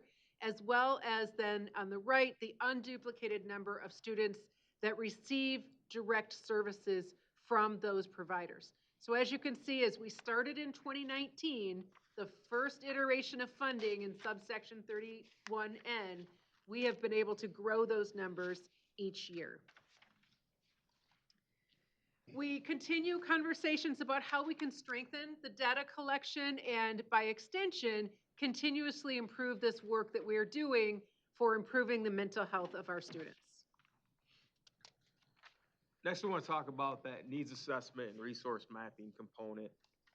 So what we mean by needs assessment and resource mapping, we're talking about that comprehensive review of resources and services. So last time we spoke about a comprehensive school mental health systems guidance document that we're putting out at the department. We've got some amazing support from across stakeholders across Michigan, from school personnel, direct service providers, administrators, teachers in the classrooms. We've also got some amazing national support as well. The Midwest Comprehensive Center is the new comprehensive center that is supporting the Department of Education in Michigan along with other states.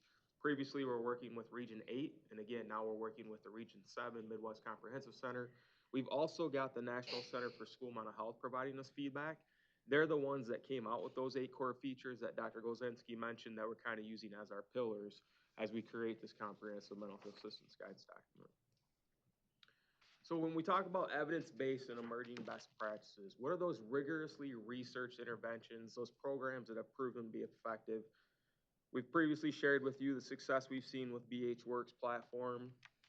Currently excited to share with you that we have 43 of our 56 ISDs that are currently live using the platform. 2 are in progress. Another 4 are considering implementation. That puts us at 49 out of 56 ISDs that most likely are going to be using the platform for everything to provide that consistent care that's so critical. So those standard operating procedures and best practices, Dr. Gozinski mentioned the importance of, we've taken a lot of providers out of clinical settings and they're now providing direct services in schools. That's a shift, right? So how are they providing those services in schools? Because of things like BH Works, we're able to standardize those best practices so students are getting the ultimate care and they're getting consistent best practices with billing and making sure that they're delivering the full service and getting that Medicaid reimbursement that Dr. Gozinski mentioned. We've also used one-time state administrative ESSER funds to make the adjustments needed to allow now any school-based mental health provider access to BH Works. You may recall that previously we could only offer BH Works to 31N funded providers because within 31N legislation, there is funding that allows for us for technology. Again, because of those one-time ESSER funds, we can now make BH Works available to all school-based providers, which is a huge game changer. We had a lot of people asking, why can't we use BH Works? Again, it was tied to the funding, but because of those ESSER funds, we can now expand it, including school nurses. We're really excited as well to talk about in 25-26 school year next year, we're working with our BH Works partners. Our new school nurse consultant, Dana Bennett, is working with BH Works along with other individuals to create a nursing platform. So now school nurses can also have access to BH Works. And then the other thing we're really excited about is because of the feedback that we've received from those providers in schools using it, our partners at BH Works, they didn't just hand us a canned program and say, here, Michigan, use this. They've constantly listened to our feedback. We've made ongoing enhancements and upgrades along with our partners at BH Works based on our users right here in Michigan. Dr. Gozinski talked about the multi-tiered system of support, or MTSS. And what we mean by that is really looking at that efficient, effective, and equitable allocation of resources. You may have seen previously presentations from the MyMTS or Michigan Multi-Tiered System of Support team. That Technical Assistance Center recently, in partnership with us at the department, shifted their terminology from social emotional behavioral, or SEB, to include health, social emotional behavioral health. This is important because we're talking about a transition that represents an integrated approach to student well-being. So looking at that holistic view of well-being, integrating mental health into educational frameworks, schools are creating those environments to address immediate social, emotional, behavioral issues and promote that long-term mental health and resilience. So even something as simple as changing terminology and adding something as simple as an H to an acronym is a cultural shift. It's getting, again, that common language and really getting our schools to be thinking about how are we meeting the holistic needs of our students. You've heard us talk previously about mental health screening. Screening is that early identification of students' strengths and challenges. Obviously, for us, when we talk about a comprehensive school mental health system, we're going to focus on mental health screening, but screening is something that's been done throughout education, right? We're screening students reading, writing, math, etc. We're checking on their academics, we're checking on their progress. We also need to check on students' well-being. We need to identify those students who might be at risk for academic, social emotional, or mental health challenges, and that comes through screening. When we identify those potential risks early, schools are going to implement preventive measures. They can start promoting positive mental health and social emotional development for all students. We also allow for early intervention and targeted support with screening. It ensures that students are receiving the necessary help that they need to succeed rather than waiting for those problems to escalate and becoming bigger issues outside of school, in our community, etc. And then finally, it promotes equity.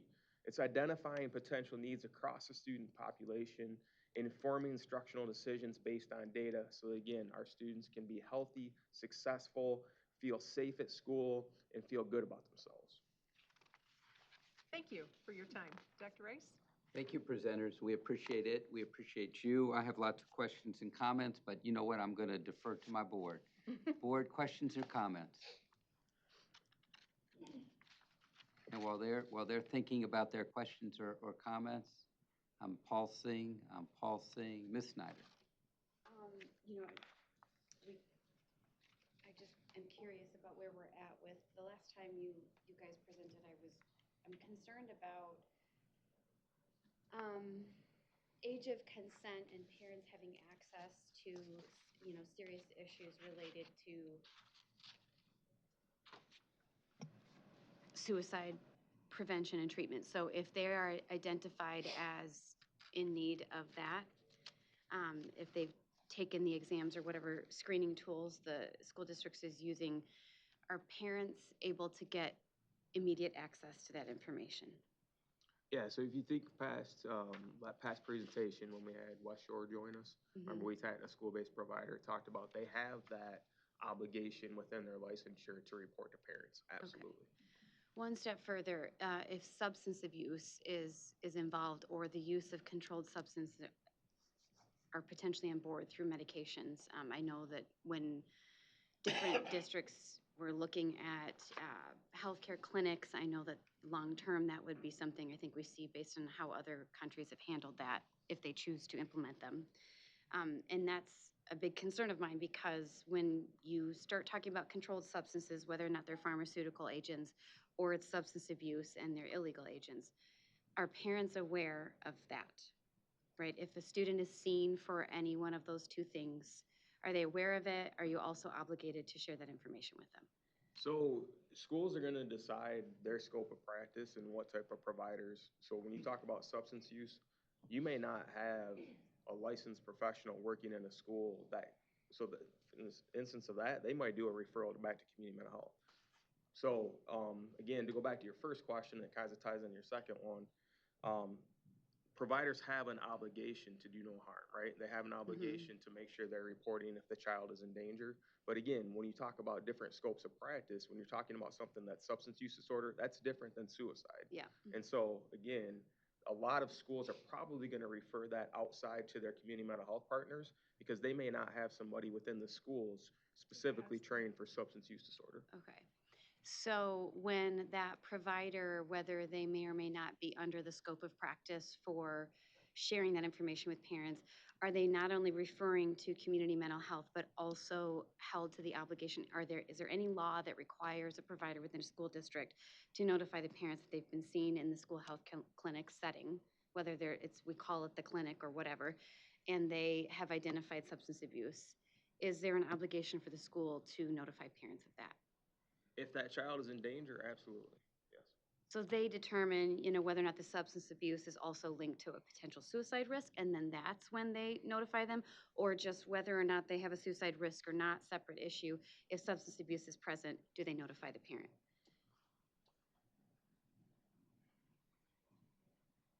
I mean, I'll be perfectly honest with you. I would feel more comfortable having somebody that is licensed to provide that care. I don't feel that I'm the appropriate person to answer your questions because you've got a lot of hypotheticals. Well, I don't think it's hypothetical. I think it's an everyday reality. That's why I want to have the conversation. So if you feel like it would be best for us to discuss what standards of care would look like in a school setting for substance abuse, controlled substances, and suicide, being that they're three separate things, but also research shows they're very much related to one another. I would just want to know that parents have immediate access to that information. If there's a referral that goes to community behavioral health, that they know and understand what their child is going through, even though consent for services is, 14 under certain circumstances, and I know that it breaks down according to the age. Having knowledge of and information is different than, having the authority to make the decision on behalf of the child, right? Our state law recognizes that there's consent for students, I would argue, at too young of an age, but that's where it is. And yet, parents knowing what their child is going through is something I think that is, as we're having these discussions, needs to be something that we discuss and really urge the partnerships between healthcare and education to decide that this is how we will collectively handle it and work together with parents. Yeah, I don't think it's a hypothetical. I think it's something we're facing every single day. And it can't, the issue with it is that long-term addiction stays hidden when these types of issues aren't addressed well. And the collaboration between healthcare, education, and parents doesn't exist. And so I think that this is a huge area of prevention of addiction, suicide, long-term. It starts when they're that young. So. Thank you, Ms. Snyder. Ms. Guzmano? So my question actually kind of connects back to what we saw earlier today with the foster care youth. I see on this slide about early identification of students' strengths and challenges. And my question is, what we see a lot of times is when there's a lot of transition and kiddos bounce from school to school, what types of structures are in place in this work to help with that? Because I feel like we always, as classroom teachers, start from ground zero, again, to try to find out as much information as we can. Yeah, that's where BH Works has really been helpful. So again, we're at 43, as I mentioned, of the ISDs. Now, again, that doesn't mean every school district within each of those 43 ISDs. However, if you do have a school district that participates with BH Works, it does help considerably with what you're talking about so that you're not starting over when you go to that new school. But again, that's all with the right permissions in place. It's not just, that information can go without the permissions that are necessary in place. But that's a huge piece of why we wanted to have some type of state system for that exact reason. Because a lot of our students that are getting these critical care are also unfortunately transient, and they're moving from school to school for different reasons. So BH Works has definitely helped with that. We also, again, because the number of providers are increasing, you've got more networking, more collaboration. Again, if you've got the right permissions in place, you can reach out to that new school, right? So that communication, collaboration can take place again. It all comes down to having the right permissions, so. Thank you. You're welcome. Thank you, Ms. Guzmano. Senator? I mean, I had some other questions, but this conversation kind of brought me back to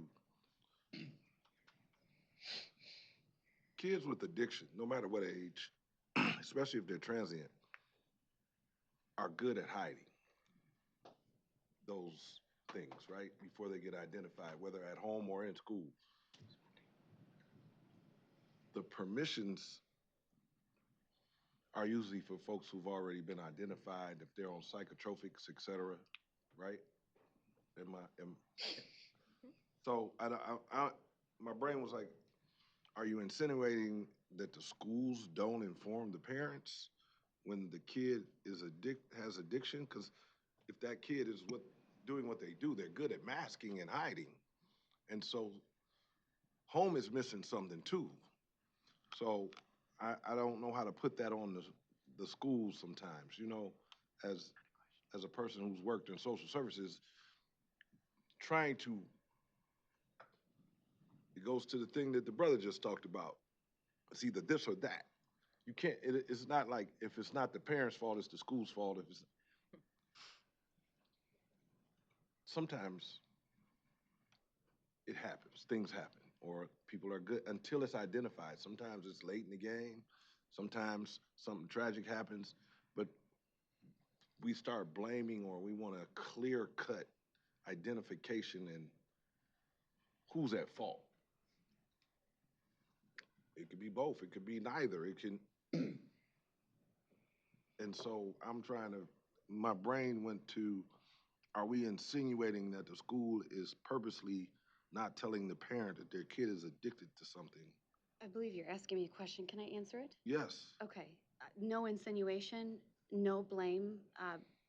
No one's at fault. This is about designing and developing a system where people are partners in that early identification. The road you're going down, I have no idea what you're talking about.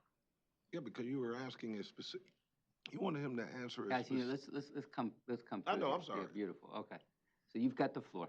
Go ahead. No, I'm good on, that was just, I wanted clarity in there. So she's saying that's not what she's asking, so I'm good. Thank you, Senator. Who else has a question or a comment?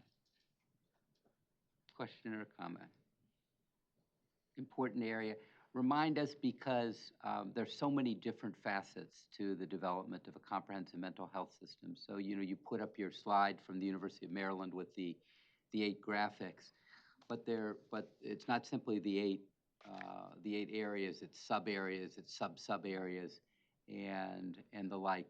So you talked about helping professionals, and you talked about the walk-up of 31N social workers, which are social workers housed in our ISDs, pushing into our LEAs and supporting our students in LEAs. In total, how many helping professionals have we grown by in the state in the last 5 years? Do you recall? Total, besides just 31N funds, right? I can safely say we're well over 1,500, if not closer to 2,000. Right. And so those are with a mix of funds, right? 31N, OP, 31AA, in some cases 31A at-risk funding as well. So local school districts have cobbled this together. And local school districts will say, on the one hand, this has been really helpful. On the other hand, we need more. And by helping professionals, we mean guidance counselors, we mean school social workers, school psychs, and nurses. Yes. Tell us about money, because you mentioned 31N, and we've told this story before, how the first time I was aware of 31N funding was when I came to the department. It was new. It had been around for, I think, 12 months, just shy of 12 months, 10 months, yeah. And it had had no impact yet in my district. So where are we now in terms of overall children's mental health and school safety funding? So we have over $100 million in 31N, Section 31N, which includes both school-based health centers as well as those helping professionals that we were just talking about. We have some, in the FY25 budget, we have some recurring funding in 31AA. And then you'll hear in a few minutes the walk-up of that recurring funding proposed by the governor for FY26. But 31AA up until this last year has not been recurring. And so that's been a difficulty for local school districts to hire when the funding isn't listed as recurring. Okay, so to the question, we went from nothing in fiscal year Nothing. 18 to, in total, fiscal year 25? I'll have to get you the numbers. I don't remember the numbers off the top of my head. Well, they'll come in an hour Yes. in your presentation. but basically about $250 million, okay? A little bit more than $250 million when you add the 31AA funding to the 31N funding. Yep. So it's a wholly different world from 7 years What we ago. had. Not where we want to be necessarily, but a tremendous amount of progress in 7 years. I mean, the state legislature and the governor did not fund these areas in the past. And it's only been in the last 7 years that these areas began to be funded. So literally, we are building a system from nothing. And it is not fully formed. It's going to take us quite some time to work on that system. But there are many, many, many different parts. It's in part about funding. It's in part about staffing. It's in part about data systems. It's in part about how we train up our staff, and not simply those who are defined as helping professionals, but teachers as well. One of the very, very, very best helping professionals I ever saw wasn't defined in any way, shape, or form as one of these four elements. He was a teacher at Kalamazoo Central, and he was the go-to guy for all these children who didn't perceive themselves to have a go-to guy. He was it. He was the person who opened his classroom at lunch for all sorts of children who didn't have a place to go or felt they didn't have a place to go, to camp out, to park, and to feel whole, and to catch their breath in a large school of 1,700 kids. So the training for staff is not simply those who are the most trained. It's often for those of us who are least trained. We went to school to teach math, but here we are. We have kids in front of us who have challenges, which aren't simply about numbers, and so we've got to be about those too. Thank you very much for sharing your presentation. One more bite of the apple, board members. Dr. Pugh. I mean, and really, it's just dittos what Dr. Rice has said. I remember being a part, just in my local community, where we were piloting some of this work. So it is amazing to see it grow, and in a time when there's much need. And it's good that we have been able to keep an eye on this by, again, and I say this over and over again, but making it front and center as part of our goals. And just, I see it there. We're talking about community, family, school, community, but everything that we can do to make sure that we're bringing in that full community, not so that they replace mental health professionals, but that they can identify, detect, and know where to go to send people. But commend you on the work and the presentation. Thank you. Thank you, Dr. Pugh. Presenters, thank you so much. We appreciate it. We anticipate you will be back with us in the coming months. Thank you. Dr. Pugh, it is to you for the report of the State Board President. So this month provides us with an opportunity for us to reflect on the significant contributions of African Americans, the contributions that they've made to our society, culture, and history. It's also a time to recommit to the ongoing struggle for racial justice and equality. And so today's resolution and the Black History Month presentation that Board Member Tilley has helped to prepare for us is a showing of Michigan State Board of Education's commitment to honoring the profound impact and enduring legacy of African Americans and our pledge to continue supporting educational initiatives that explore and amplify these contributions. I will commend us for unanimously putting it on the agenda, the resolution, and I'm sure that we will unanimously pass that resolution. But this commitment is especially crucial at a time when certain policies are attempting to diminish such contributions and erase rich history of Americans in this country. And just encouraging us to continue to stand against these restrictions and advocating for an educational environment that embraces comprehensive and factual instruction that prepares our students to thrive in a diverse and interconnected world. I just want to raise up that Judy and I, Dr. Pritchett and I, on behalf of the Michigan State Board of Education, were able to join Dr. Rice and Frankenmuth for the Milliken Award ceremony. I'm sure Dr. Rice will speak to that a little bit. What I will say is that I forgot to bring my pictures. Dr. Pritchett, but I had some good video footage. I'm gonna have to bring that of Dr. Rice playing basketball with the kids. So I'll make sure that I send that along. I just thought about it. It was definitely my intention to have that playing in the background. And he came out of his jacket and his tie, and the students enjoyed it. Michigan Education Justice Coalition, I know Dr. Rice presented during a press event a couple of weeks ago. I also presented on the impact of recent executive orders, presidential executive orders, and their implications for education policy and practices.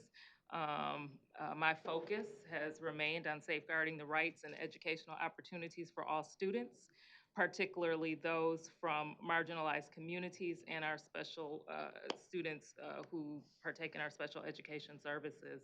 Over the weekend, I also had the opportunity to speak at St. Paul Episcopal Church. The focus of my message was who is defending our democracy and who is upholding our freedoms. It was on Super Bowl Sunday, so I had the opportunity to talk about our democratic values and challenges and drawing on personal experiences of attending a Super Bowl some years ago and able to discuss the importance of defense, not just in sports, but in our institutions. And again, talking about the recent spate of executive orders that threaten to undermine civil liberties and distort our historical narratives was a central theme of my discussion, and being able to highlight how the defunding of special education, feeding programs for children from Sudan to Escanaba to Flint to Detroit can impact students and us as a whole here. I emphasize the critical role that each of us play in defending our democracy and upholding the freedoms that define our nation. Just want to speak really quickly to some of the executive orders because we get a lot of questions and people feel relieved when we can answer some of those questions or at least respond. Executive orders that endanger student diversity and equity, threats to transgender students, potential for ICE raids. And I must say that I appreciate Dr. Rice and Michigan Department of Education and the Attorney General for equipping us with quick responses in these challenging times, and responses that ground us in legal precedents and state and federal laws. We know that the Michigan High School Athletic Association continues to adhere to our existing policies, and they've said that they're awaiting more clarification on the president's orders to interact with state law. Um, we know that we can turn to Elliott Larson Civil Rights Act, which has protections against discrimination based on gender identity and sexual orientation, ensuring that our state's policies reflect our commitment to equality and justice.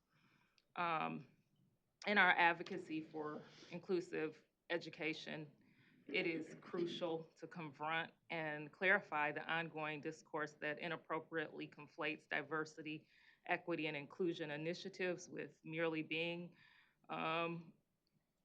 about specific demographics, such as being Black, Hispanic, or of the LGBTQ plus community. These narrow perceptions risk casting individuals and organizations identified by these characteristics as the sole targets of restrictions meant for broader DEI efforts. So I just encourage us to stand against any attempts to diminish the scope and impact of DEI initiatives through these misleading interpretations and just the misunderstanding of what DEI is, as well as the value of DEI.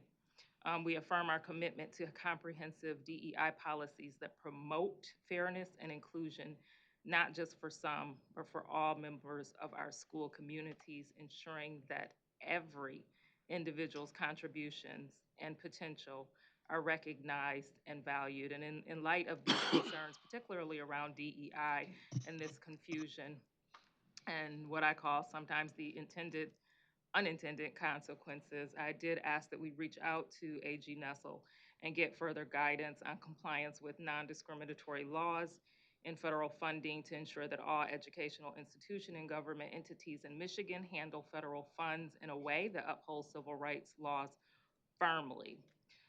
And in closing, I just want to mention that the presenters today heard them loud and clear. Look forward to further discussion regarding the students and their concern.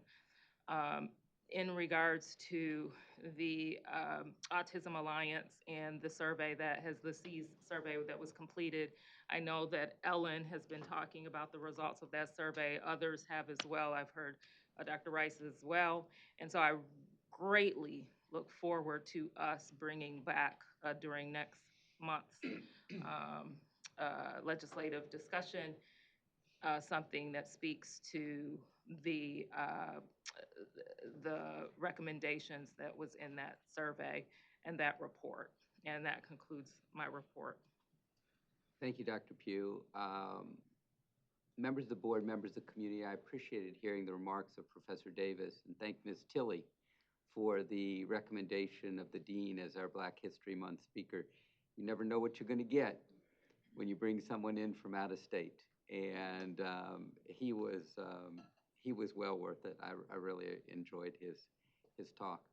Black History Month makes me reflect upon literature and history. What I read and what I should also have read, Ms. Kuzmano, when I was young. As I've shared before, I grew up in Dayton, home of the Wright brothers, Ms. Pettit, which we were taught in school. It was also the home of Paul Laurence Dunbar, the famous poet, classmate, friend, and one-time newspaper business partner of Orville Wright, trustee, which we were not taught in school. I never knew any of that growing up, never questioned why there was a Dunbar High School in Dayton, Senator Bullock. It wasn't until I graduated from college, moved to Washington, and discovered a second, and then a third, and then a fourth Dunbar High School that I realized there was something here. And I asked the obvious question, who was Dunbar? Once I realized that he was a poet and a Daytonian, and that I had grown up 15 minutes from his home, I began to read him as an adult. In reviewing his beautiful poetry last weekend, I remembered that my discovery of Dunbar opened the window of discovery for my speech team. One of my best public speakers, Afriye Emerson, did an oratorical interpretation of When Melindy Sings, which was published in this book of Dunbar poetry entitled Lyrics of Lowly Life. Here's the second stanza of another Dunbar poem, perhaps his most famous, We Wear the Mask. Why should the world be overwise in counting all our tears and sighs? Nay, let them only see us while we wear the mask. Dunbar's poetry served as inspiration for Maya Angelou, whose first book, I Know Why the Caged Bird Sings, gave a nod to the central metaphor in Dunbar's poem, Sympathy. As Biggie said in Juicy, and if you don't know, now you know. Langston Hughes, another poet of the next and the next generation, was likewise an inspiration for many. The true dream poet, Hughes wrote in Harlem, part of a much longer poem, Montage of a Dream Deferred. What happens to a dream deferred? Does it dry up like a raisin in the sun, or fester like a sore and then run? Does it stink like rotten meat, or crust and sugar over like a syrupy sweet? Maybe it just sags like a heavy load, or does it explode? The Raisin in the Sun metaphor became the title for Lorraine Hansberry's play, A Raisin in the Sun, the first play by a Black playwright on Broadway. Imitation is truly the sincerest form of flattery. Here's another Hughes dream poem, Dreams, which he wrote as a student at Lincoln University. He kind of scrawled it on the inside of his little book, kind of right in here in 1927. Hold fast to dreams, for if dreams die, life is a broken-winged bird that cannot fly. Hold fast to dreams, for when dreams go, life is a barren field frozen with snow. 32 words, 8 lines, 2 stanzas, magic. A literary bouillon cube. It's amazing. Try writing in 32 words, that poem, or any poem for that matter. Here's Mother to Son, my favorite. Well, son, I'll tell you, life for me ain't been no crystal stair. Go ahead, Senator. Oh, you good? It's had tacks in it, and splinters, and boards torn up, and places with no carpet on the floor. Bare. But all the time I's been a climbing on and reaching landings and turning corners, and sometimes going in the dark where there ain't been no light. So boy, don't you turn back. Don't you set down the steps 'cause you finds it kinda hard. Don't you fall now.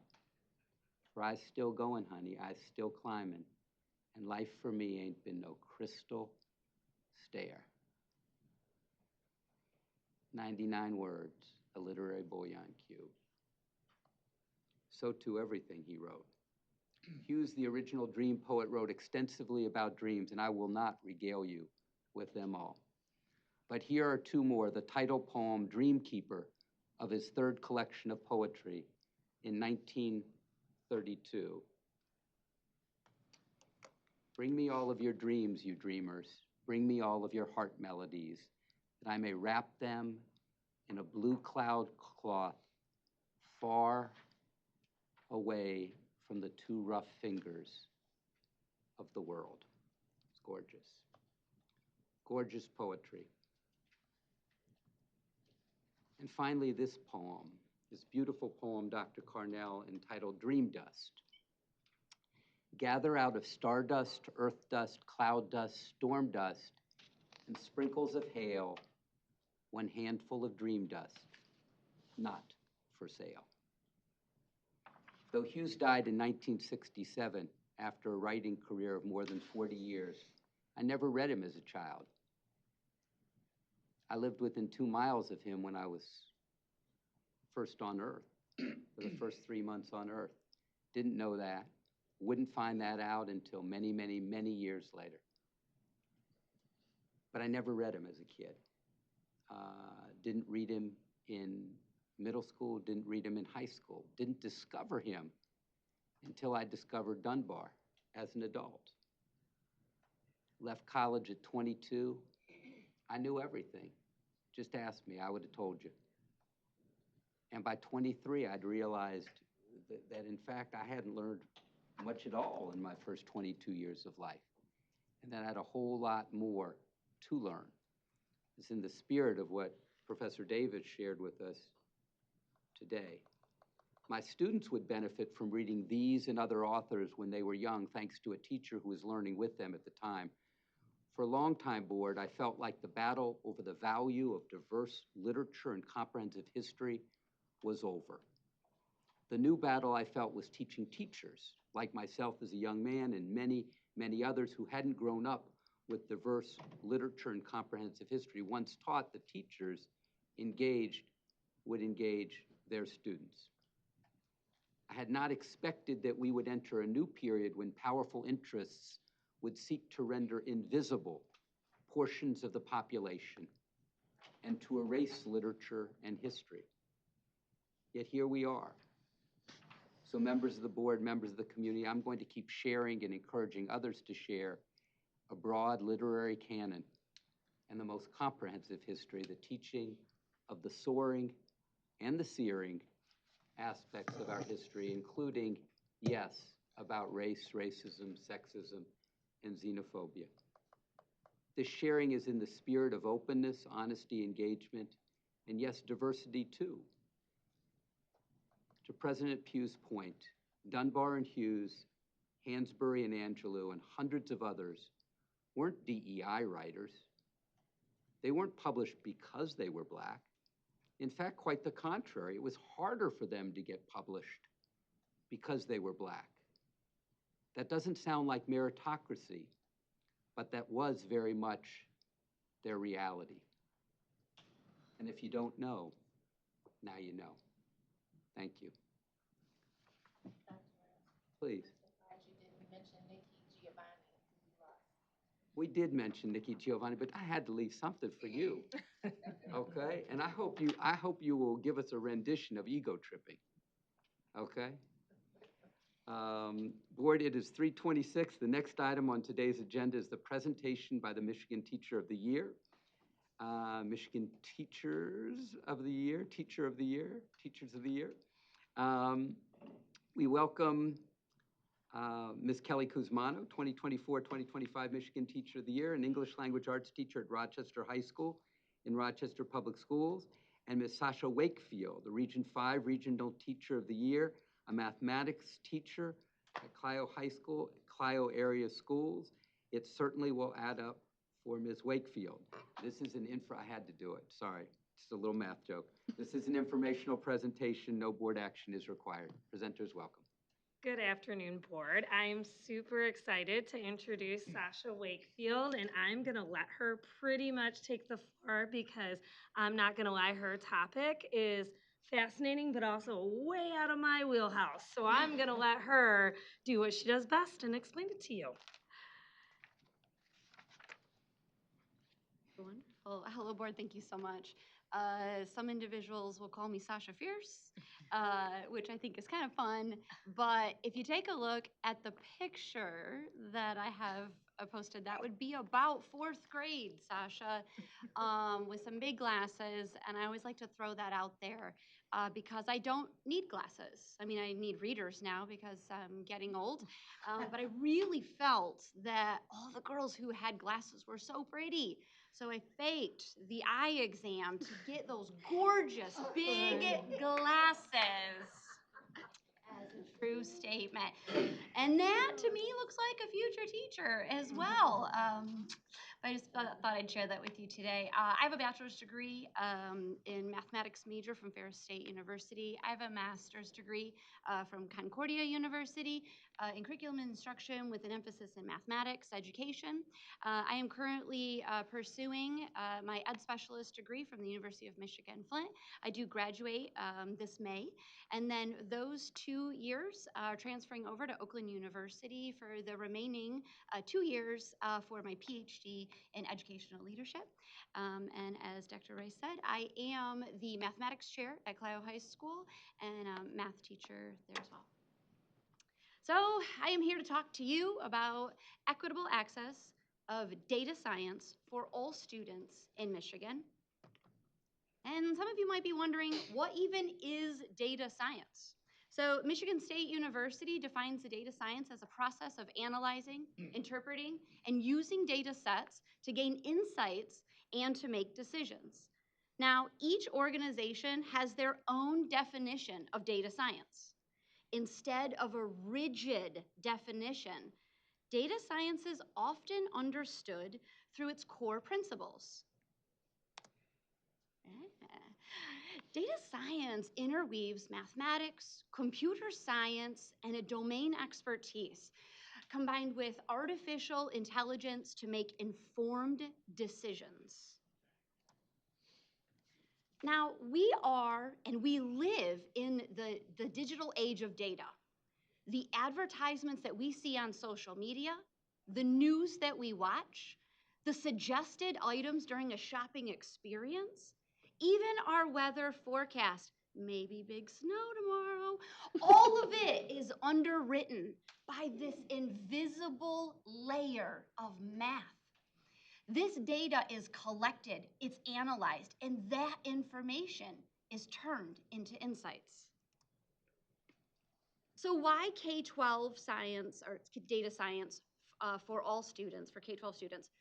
Well, because every second of the day, the world creates enough data to fill 50 Library of Congresses. Every second of every day. It is essential that our students understand the data so that way they can comprehend the massive amounts of information that is at their fingertips every single day. So a data-driven world, we need data literate students. Students who can analyze, students who can interpret data, and they can distinguish between misleading and reliable data. This is a map of the progression so far of data science education in our K-12 system. This was put out in November of 2024 by Data Science for Everyone. And that corporation is funded by the University of Chicago. The states that are in gray have no progress whatsoever of data science for K-12 students. Blue is they are beginning. They're starting to add some sort of a state course catalog. Many of that right now, however, is at a college level. The yellow you'll notice is going to be tier 2. And so that's going to be where you have course pilots that is happening. Yes, course pilots are happening in Michigan. And then red, man, they're just leading the way. Those particular states already have standard framework adoptions. So Michigan, why are we in the yellow? Well, currently right now, Joe Bowler out of Stanford University invested $100,000 into Genesee County in data science. There are several school districts in Genesee County right now that are participating in this initiative. And they are looking at juniors specifically and using the data science course as an alternative to Algebra 2. I spent a lot of time with these school districts. I was very curious on the standards that they're covering for Algebra 2. And make no mistake, I want a rigor for Algebra 2, so I'm definitely not here championing for that. That's another discussion. But I am proud of Michigan and the direction that we're starting to take towards data literacy for students in Michigan. Currently, there are 17 states, 17 states in the United States that have K-12 data science underway. 14 of those programs are in high school mathematics, and Michigan, we happen to be one of them. So data science opportunities, there are in the CTE. And with the computer science, you can also receive those as well. Technology, engineering, mathematics, statistics. I teach statistics, so data analysis is really big in my classroom.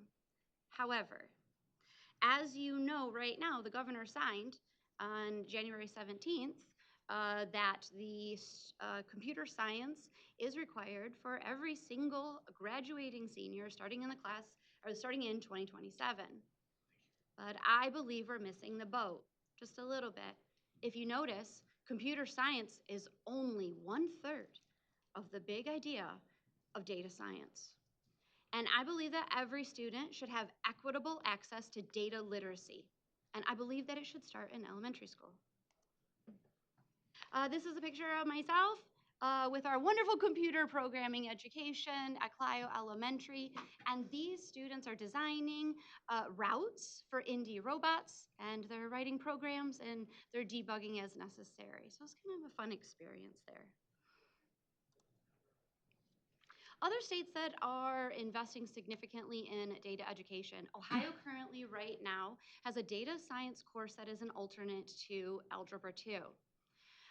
They use the ESSER funds to launch that data science foundation course. Virginia, they adopted the nation's first standards of data science education. And it is called the Data Science Mathematics Standards for Learning for the Virginia Public Schools. Utah also has something similar to Ohio. Their data science course is also an alternate to secondary math 3.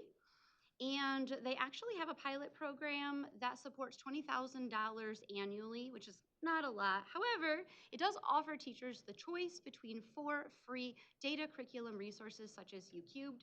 And UCubed is the curriculum that I was talking about out of Stanford, which Genesee County is a part of that. West Virginia also is leading the way. They're one of the states originally that was in red. And I wanted to reach out to these states and say, what are you doing and why? What is your passion behind data science, and where do you see this going for your state? I specifically spoke to Tim Flatney. Tim is the Department of Education. He is the math coordinator. And they first started off with the high school standards. Their initial goal was to have every student in West Virginia graduate. A requirement is a data science course, but they also wanted to be intentional. They wanted to be intentional about the computer science, which Michigan right now is the 31st state to adopt computer science as a required course. No offense, I think we're behind. I'd like us to be number one or number two. They also wanted to be intentional about what K-12 data science looks like and the awareness that data has on their life. So they're starting to shift their focus and embed data literacy across all content areas, just like any other type of literacy. I find it very interesting that the NCTM, the National Council of Teachers of Mathematics, put out a joint statement with the National Science Teaching Association, the American Statistical Association, the National Council for Social Studies, and Computer Science Teachers Association, excuse me. This joint position was put out in April of 2024. And I quote, all subjects in school should recognize the contribution of data to their discipline and take curricular approaches to integrate that data with disciplinary lessons where appropriate. College Board has even decided that they wanted to take charge of data fluency. And I know it says restricted, but it should say restructured. And they have restructured the test to reflect data analysis. College Board right now have changed, they restructured that test. Now 20% of the SAT questions are now based on data fluency. And 10% of those questions, what used to be the verbal section of the data verbal section is now data questions as well, which is impressive. David Coleman, CEO of College Board, he stated that we need to make what students experience in high school far more relevant. And I couldn't agree more. If we want students to engage, it's time to change the invitation. Now, I know it's no secret that the NAEP scores just came out, and our nation's report card states that only 29% of 8th graders were able to estimate the total amount from a bar graph. Oof. By integrating data science into our K-12 curriculum, we can improve our math comprehension with real-world data. And we can teach our students to critically think about numbers and how they affect them and those around them. Now, as educators, we plant seeds every day. And today, I hope that I am planting a seed with you all. That's it. Lots of resources. And really quick before you go to all the questions that I'm sure you have for Sasha, just a little bit about what I've been up to. So that picture on the left was my visit to Shepherd High School. Those are two amazing 5th graders that really took me on the best tour I have been on in any district I have visited. They really should have been paid for their efforts. I paid them in smiles and a hug. I also, the middle picture was my trip to Tennessee for the National Association of Student Association Leaders, Student Council. We got to geek out about student leadership.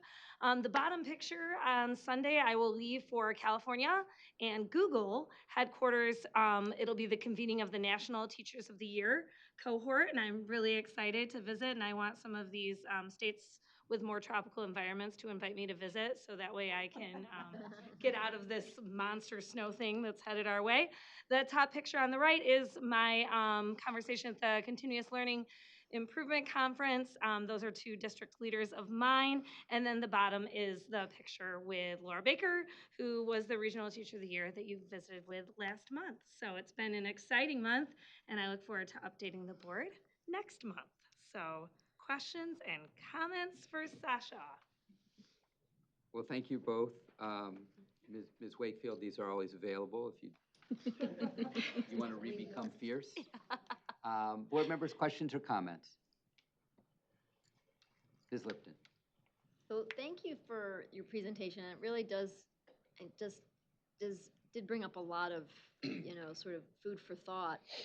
So it sounds to me like when the legislature passed the requirement, I think it's a half a credit in computer science, you're saying that it really should have been broader to be a half a credit? That's correct. In data science. Was that, I'm just curious, was any of the organizations that you cited I mean, I guess my question is, and I don't know what the conversation was in the legislature, but were there any organizations that you cited in your report that sort of advocated for broadening computer science to data science, and that sort of fell on deaf ears in the legislature, or they just didn't know, or because it sounds to me like when they did pass that, it was probably with some sense to try to at least start the state moving in that direction, but it sounds like maybe it sort of fell short. My understanding is it's kind of fell consecutive. So the computer science, I mean, as Michigan, we are the 31st state to adopt or have the computer science course as a requirement for high school. But it was kind of like this, yes, computer science is important. Yes, we need all students to be literate into computer science. And then a lot of, this is my understanding, stakeholders are like, wait a minute, there's a bigger picture here than just computer science, and I believe that that's what's exactly happening right now. Okay, so sort of after the fact, like, oh geez, maybe. Is there any thought to, I mean, amending the statute, getting a bill passed, I mean, that can be a more laborious, and there may not be any stomach to sort of, you know, revisit something that was just recently passed, but is there sort of anything that math teachers can do within that context of computer science to sort of be more inclusive in terms of data science? Absolutely. As they're meeting that standard, perhaps teachers could do sort of some of their own expansion? Yes, absolutely. I could also argue that several different content areas could also be embedding data science into their curriculum. Take, for instance, social studies or history. They're going to come across some type of a graph, and having that great conversation, looking at the X and Y axis to see if they're scaled appropriately, see if there even is an axis that is there, so that way they can see if each individual bar chart is really as high as they say that it is, right? Because if there is no Y axis, you can draw me bar charts all day long and you can make them as big as you think, but if there's no appropriate scale, then unfortunately someone could say that it is misleading. Could go across several different content areas. Math, for my view, statistics is really where I love to show students data, relevant data. And what I'm noticing is students don't want to interpret themselves. They want to wait for me to tell them what I see. What is the data starting to tell us? Where are their confounding variables? What do you notice? What do you wonder? It's almost like, for math, it's like that algorithm of like, just show me how to do it and I'll do it over and over again. Not necessarily that they're afraid to be wrong, but when they answer, it's basic level answering. And these are students that I'm going to send off to college as a senior. And it's because they've never had the opportunity to look at data and make a decision and really ask themselves, what is this data telling me? And so that's why I argue that we should start much earlier and include it into computer science, if that's our direction currently, but I'd like to see it explode. Ms. Lipton, any other questions? Okay, thank you very much, Ms. Lipton. Dr. Robinson. Just a quick clarification. Okay. The computer science requirement is not a graduation requirement. Not until 2027, is that correct? I don't think it is at all. It's a Requirement requirement to be that offered. schools offer a course in computer science. I see. Okay. So I think that's a pretty important distinction there. Thank I you. always feel compelled to bring this up as a music teacher. And I am not critiquing the importance of data science. I'm not critiquing or denigrating at all the importance of our children and all of us knowing how to interpret the information that we find in various places. I think that's critical and crucial. But I also am speaking as somebody who lives in one of the 5 states that doesn't require young children to have art and music in school. We're one of, I think, 4 or 5 states that doesn't do that. So I'm all for all of the subjects that are out there. I'm a pan subject supporter, but I just want to make that little bit of clarity there. It's not a graduation requirement. Not every student is going to take or must take these kind of courses to graduate, but they should be offered. And in fact, they must be offered by 27. Yeah, thank you so much for that. Okay, thank you, Dr. Robinson. Other reflections, comments? Fears, phobias, neuroses? Can't give it away. Trying. Ms. Wakefield, if you could share additional information with Dan Centers, my special assistant, afterwards, I'd appreciate that. Thank you. Teachers of the Year, thank you so much. We appreciate Thank you both. Thank you. We're 346 board. The next item on today's agenda is the state and federal legislative update. We will now hear from Mr. Bob Wheaton, Director of the Office of Public and Governmental Affairs. Ms. Olivia Ponte, Legislative Liaison in the Office of Public and Governmental Affairs, will provide the state and federal legislative update. It will be followed immediately thereafter by Ms. Ponte and Dr. Diane Golzinski, Deputy Superintendent, who will share on the governor's fiscal year 26 executive budget recommendation. And then we will pivot to the Black History Month resolution that Ms. Tilley has offered. Mr. Wheaton, Ms. Ponte, and Dr. Golzinski, to you. Good afternoon, board members.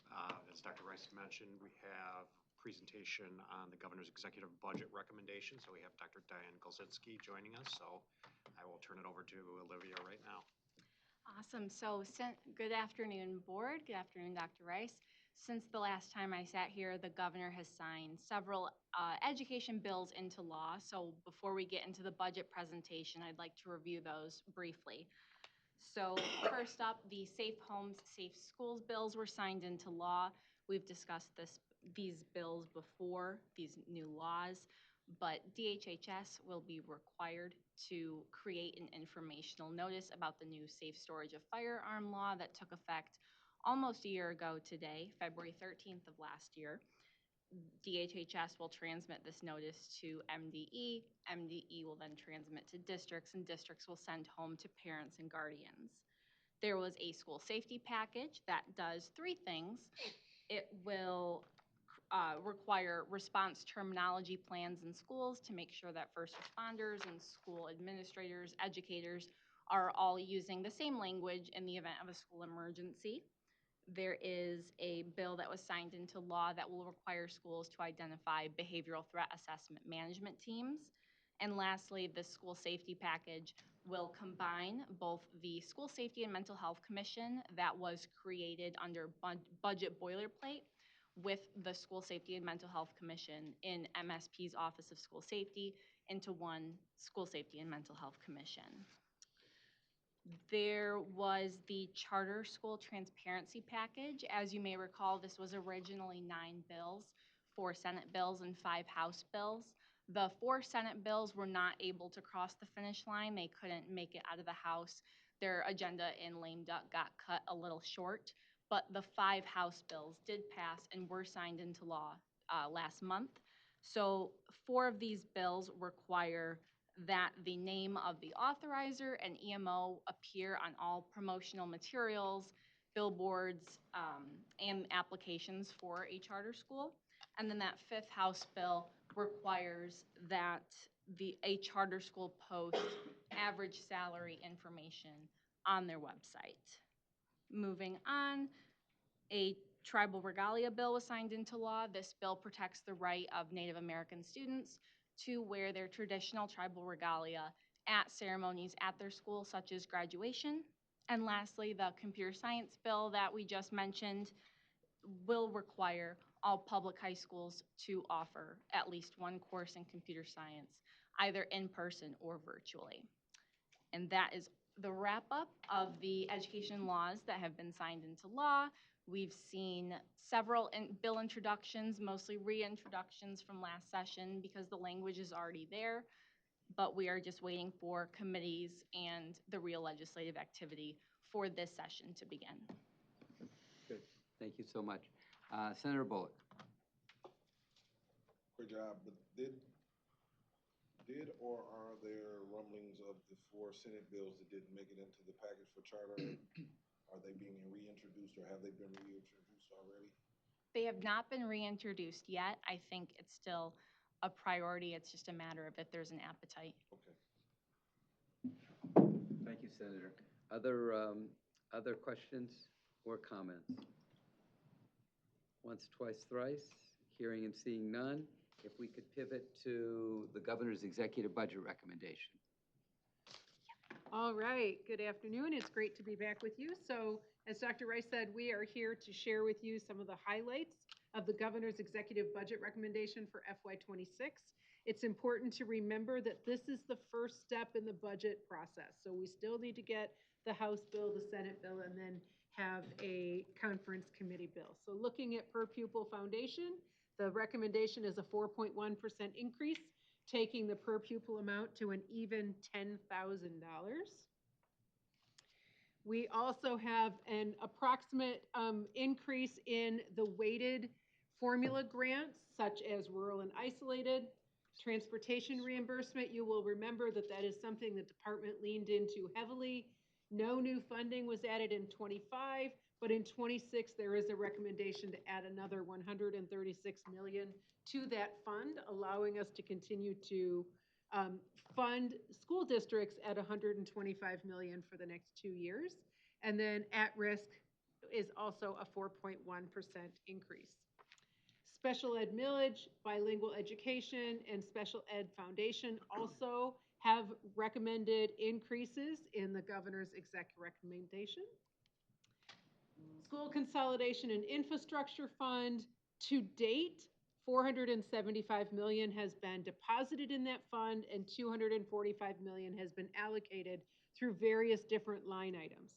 The recommendation for FY26 is to deposit another $155 million in that fund, bringing us to $385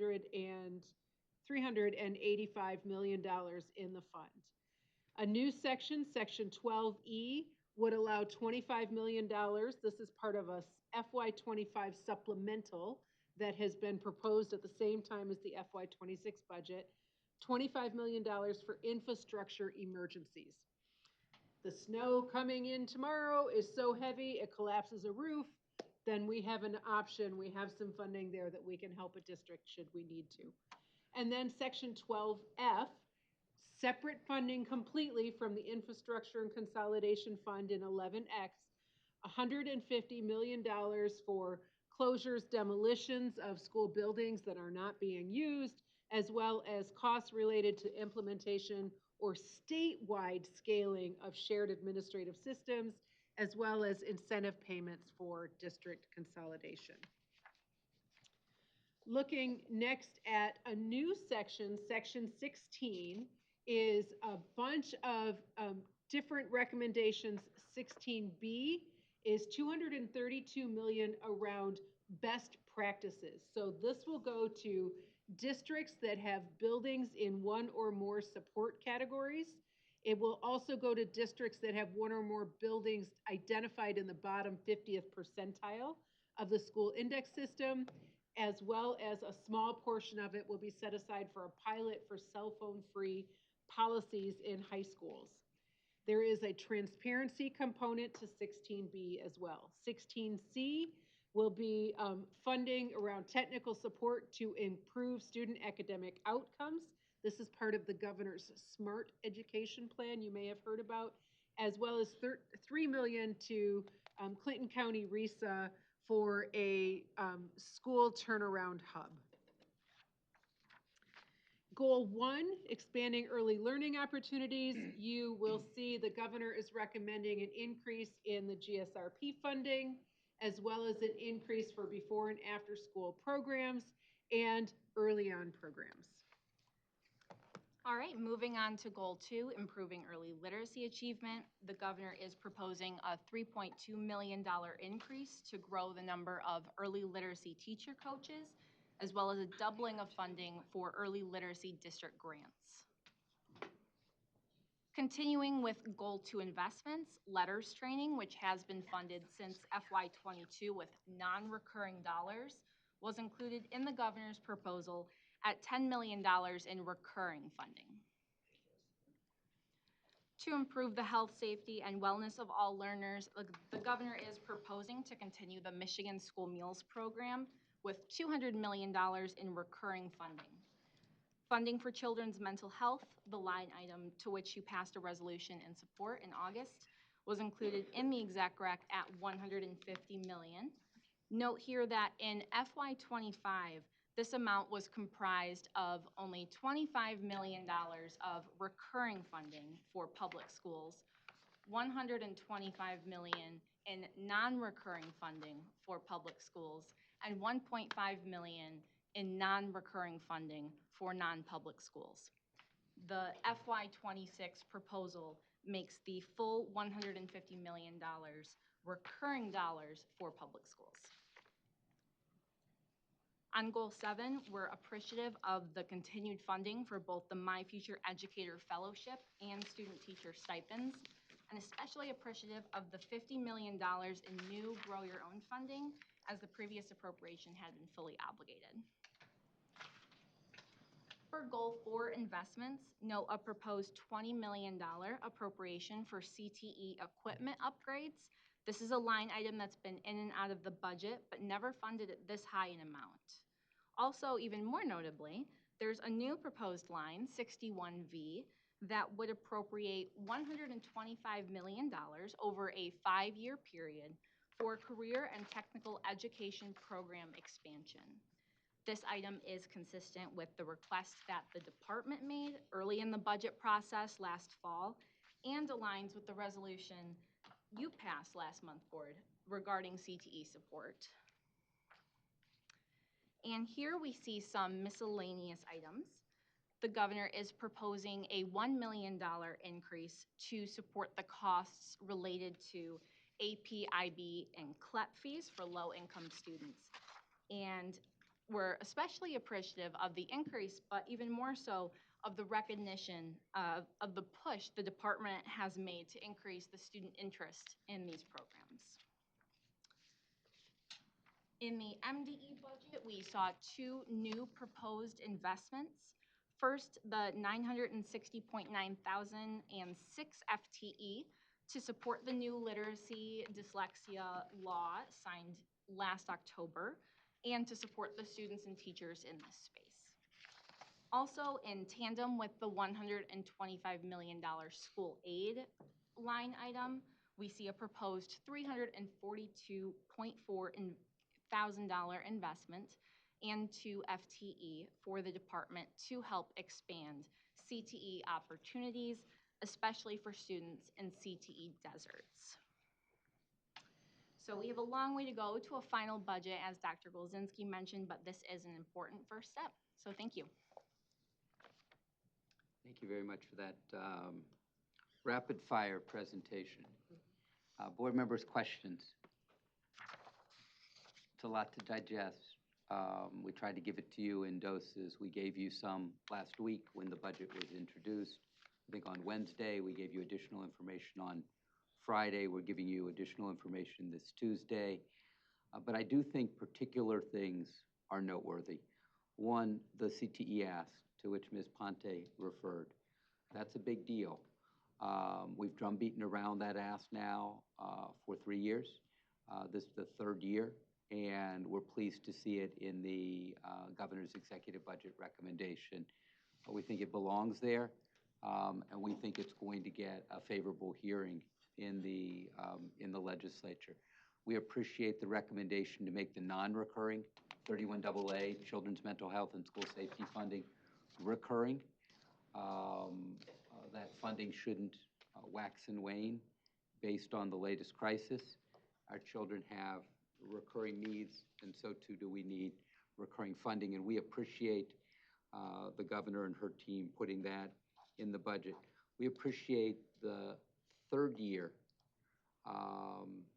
if the exec budget recommendation becomes the final budget, of general ed transportation reimbursement. This is a big deal in rural districts, and most of our districts are rural. Not most of our students, but most of our districts are rural. And we have to worry about their funding as well. And then 3 more mentions. to consolidation and infrastructure. This is an issue across the state. A lot of deferred maintenance, a lot of deferred replacement. In fact, I just got a call during the state board meeting about an issue of a district with a challenge that's gonna, I'm sure, be in my ear about now what. So, you know, this area of infrastructure can't solely be funded by the state. There has to be substantial local skin in the game. But that local skin in the game is going to be different depending upon what district it is. Some of us have worked in districts that have more wherewithal to do a bond, some with less wherewithal to do a bond. And there has to be a way for the state to sift through that. And so you can see those dollars being set aside for just that purpose. And we will have a presentation soon from the School Finance Research Foundation, Steve Ezekian, who's going to be sharing with us the results of a several hundred district surveying, school by school, element by element. So every roof, every boiler, every chiller, and determination of what the needs are, the capital needs are in the state. That's a big deal because, again, while it shouldn't be all the state, it shouldn't be all the local jurisdictions as well. Because for every district that has very substantial wherewithal, there's another one with very little wherewithal in the state. Two more, AP, that the governor's executive budget recommendation includes $1 million more for poor children to take AP tests, is an acknowledgement of the fact that we have been blowing the doors off our AP numbers. That's a big deal. That's a really big deal. And those dollars are for poor and working class children to pay for AP tests, not for middle class kids to pay for AP tests because their parents pay for their AP tests. This is for children who can't afford. So it's not the numbers generally that are going up, although that's true. It's the number for poor and working class children going up in AP, not just participation, but success as well, as the board knows from those numbers.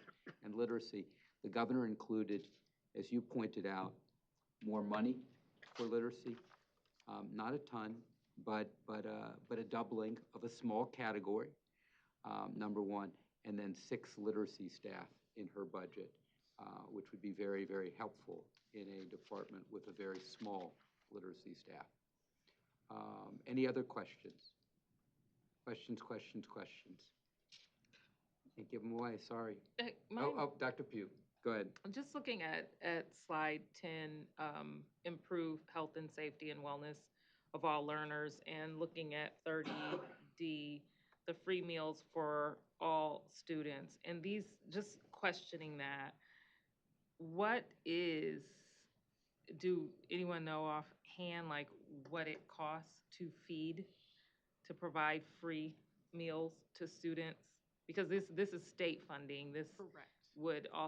there would also be federal funds that go with that. So I guess my question is, what's the federal allotment and what's our, what are we appropriating? Correct. So the federal funds that come in for school lunch are just under $1 billion. This is the state investment to make all of the meals free. Now that $1 billion includes all of the child nutrition programs. I'd have to get with the group to pull out what's specifically school lunch and breakfast, but it's a significant amount of federal investment with a small amount of state investment to make them free. And we've provided requests for additional state dollars. Is that correct? So right. So you may recall that for 2 years during the pandemic, all meals were free as part of pandemic relief. We tried to get an extension. We were not granted that extension nationally. A number of state chiefs pushed on that. We were not able to get that. Meals dropped in that ensuing year. That ensuing year was 22-23, the year without universal, so-called universal meals. 23-24, they became universal as a function of this additional state investment. So it was initially 160 million. I think it's now walked up to 200 million on the slide. Right. So it covers the residual. You know, what's left over after the feds do free lunches, free meals, and snacks, reduced price meals and snacks. Does that help? It helps. I mean, of course, it's concerning given that there are people who don't think that children should be fed meals in schools. So it's a concern, making sure that we're able to provide that service, much needed service for our children, regardless of what the federal government does. Well, and I think sometimes people have trouble following this line of logic, but it's an important line of logic. We do well to connect a dot here. To reduce the federal contribution in meals would increase the state effort necessary to keep all children whole. So that is a concern in this area. And it's not simply a concern for us, it's a concern for the other 7 or 8 states that are in this business of trying to serve all. Yeah. Thank you. Anything more? Okay, any questions, you'll let us know. Very good, thank you so much. Board, it is 4:07, and Ms. Tilley would like to move her resolution. I would, and I already read it into the record, so I would like to move that the Michigan State Board of Education resolution be Support. Thank you. Move support. Yeah. So we have a motion from Ms. Tilley, a second from Dr. Pugh. Ms. Tilley would- Recognizing and honoring February as Black History Month. Very good, thank you very much. You care to share additionally on it? I just, when I got to this board, we were not doing anything for Black History Month. And so I wanted to make sure that we acknowledge Black History Month and educate folks around the table. And so I've been happy to bring speakers to do that. But also going through the resolutions online, I realized we have not done a resolution for Black History Month. So wanted to bring this forth and definitely would love the support. Thank you. Okay, thank you very much. Anything more for the good of the group? Going once, twice, thrice. Okay, Ms. Evans, a roll call vote, please. Bullock? Yes. Lipton? Yes. McMillan? Yes. Pritchett? Yes. Pugh? Yes. Robinson? Yes. Snyder? Yes. And Tilly. Yes, Motion carries. unanimously. Very good, thank you very much. It's 4:09, comments by state board members. Yep. I have Please. So, one, if anybody actually wants to get away from platitudes and actually discuss positive versus negative rights, that would be a great discussion if we, or debate if we want to have that. Instead of accusing people of not wanting kids to read and silly, ridiculous things like that, disagreeing without being disagreeable, and actually disagreeing in good faith, that would be a healthy conversation and debate if we want to have that. I am glad that our wonderful president has decided that men should not supersede women's rights in sports. And even though the left in Michigan disagrees with that, I hope that that sanity will come to Michigan soon, and that I'm glad that we now, in many ways, only have 2 genders and not 48. Hope that I know that that's a movement.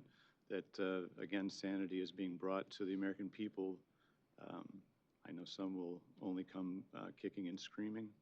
And then finally, the foster care issue, I think, is a very significant issue. I find it interesting that, you know, the left certainly wants to protect adults in the system. They advocate for more money.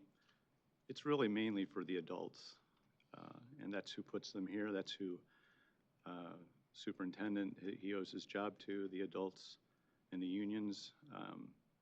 So I really hope that, that the left will begin to start caring for those who are underserved, the downtrodden,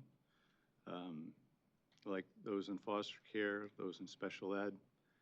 Be nice to have that, and I truly meant it, Member Tilley, that if you can get the president to create a committee, even though our superintendent would probably not like it, because we'd probably expose a lot of things that should be going on that aren't, and that are going on that shouldn't be. But I would hope that that we could form a committee, and that I would certainly like to serve on that. And again, like I said before, I appreciate your leadership and advocacy in this area, Member Tilley. Thank you. Thank you, Mr. McMillan. Who's next? Ms. Snyder. We had someone call in today that it was very difficult to understand what it was that she was reading, but she had emailed us, you know, a collective email about having difficulty opting out of standardized testing at the local level for her 2 kids. And so I want to just touch on that. Is this an accurate thing that's happened? Have we done any, you know, digging in to understand what it is that she's stating the problem is, and, you know, what the solve is for it? Because she's reached out multiple times, and what she read today was what she emailed us, but I was still having a hard time, even when I read the email, discerning what she's asking of us. And I would just like to ask you, what is it that she's asking for? I know nothing more than what I heard today. Okay. Her name is Tiffany Holbrook. Liz, if you could just take note of that. I think I forwarded you the email. Can we talk about it next month? Talk about, What is her concern? I believe her concern is she doesn't like tests, and she doesn't want her child to be subjected to them. Okay, and she tried to opt them out of it, and she wasn't allowed to, correct? Is that what she's saying? That's what I heard, yes. Okay. Can we figure out whether or not that is accurate, that happened? Because my understanding that parents have a right to opt their children out, correct? We can certainly figure that out, Okay. yes. Okay, so we can talk about it next month based on whatever I'm hoping Well, I think we your can findings probably are. figure this out before next month. Liz can Okay. inquire about the specifics of it. Okay, thank you. Other board members? Ms. Tilley, Dr. Pritchett. Okay, thank you.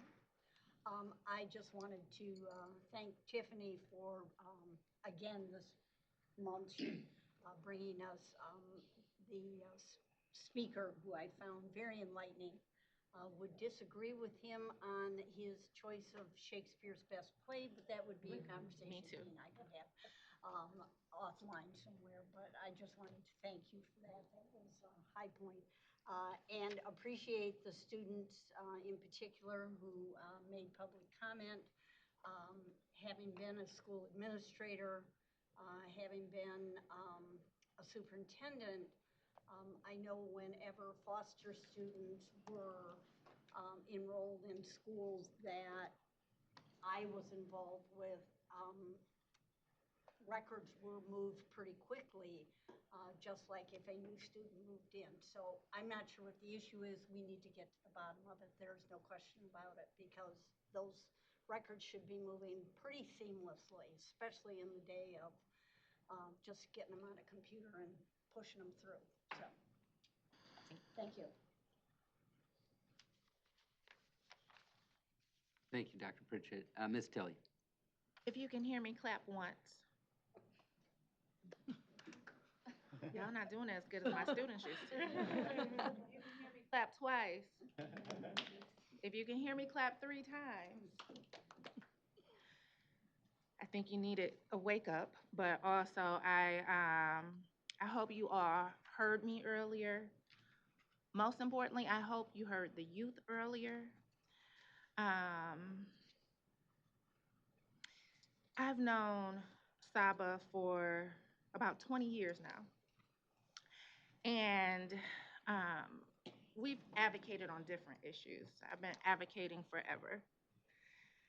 I found out that a while back that Saba knows one of my family members. Well, some of my family.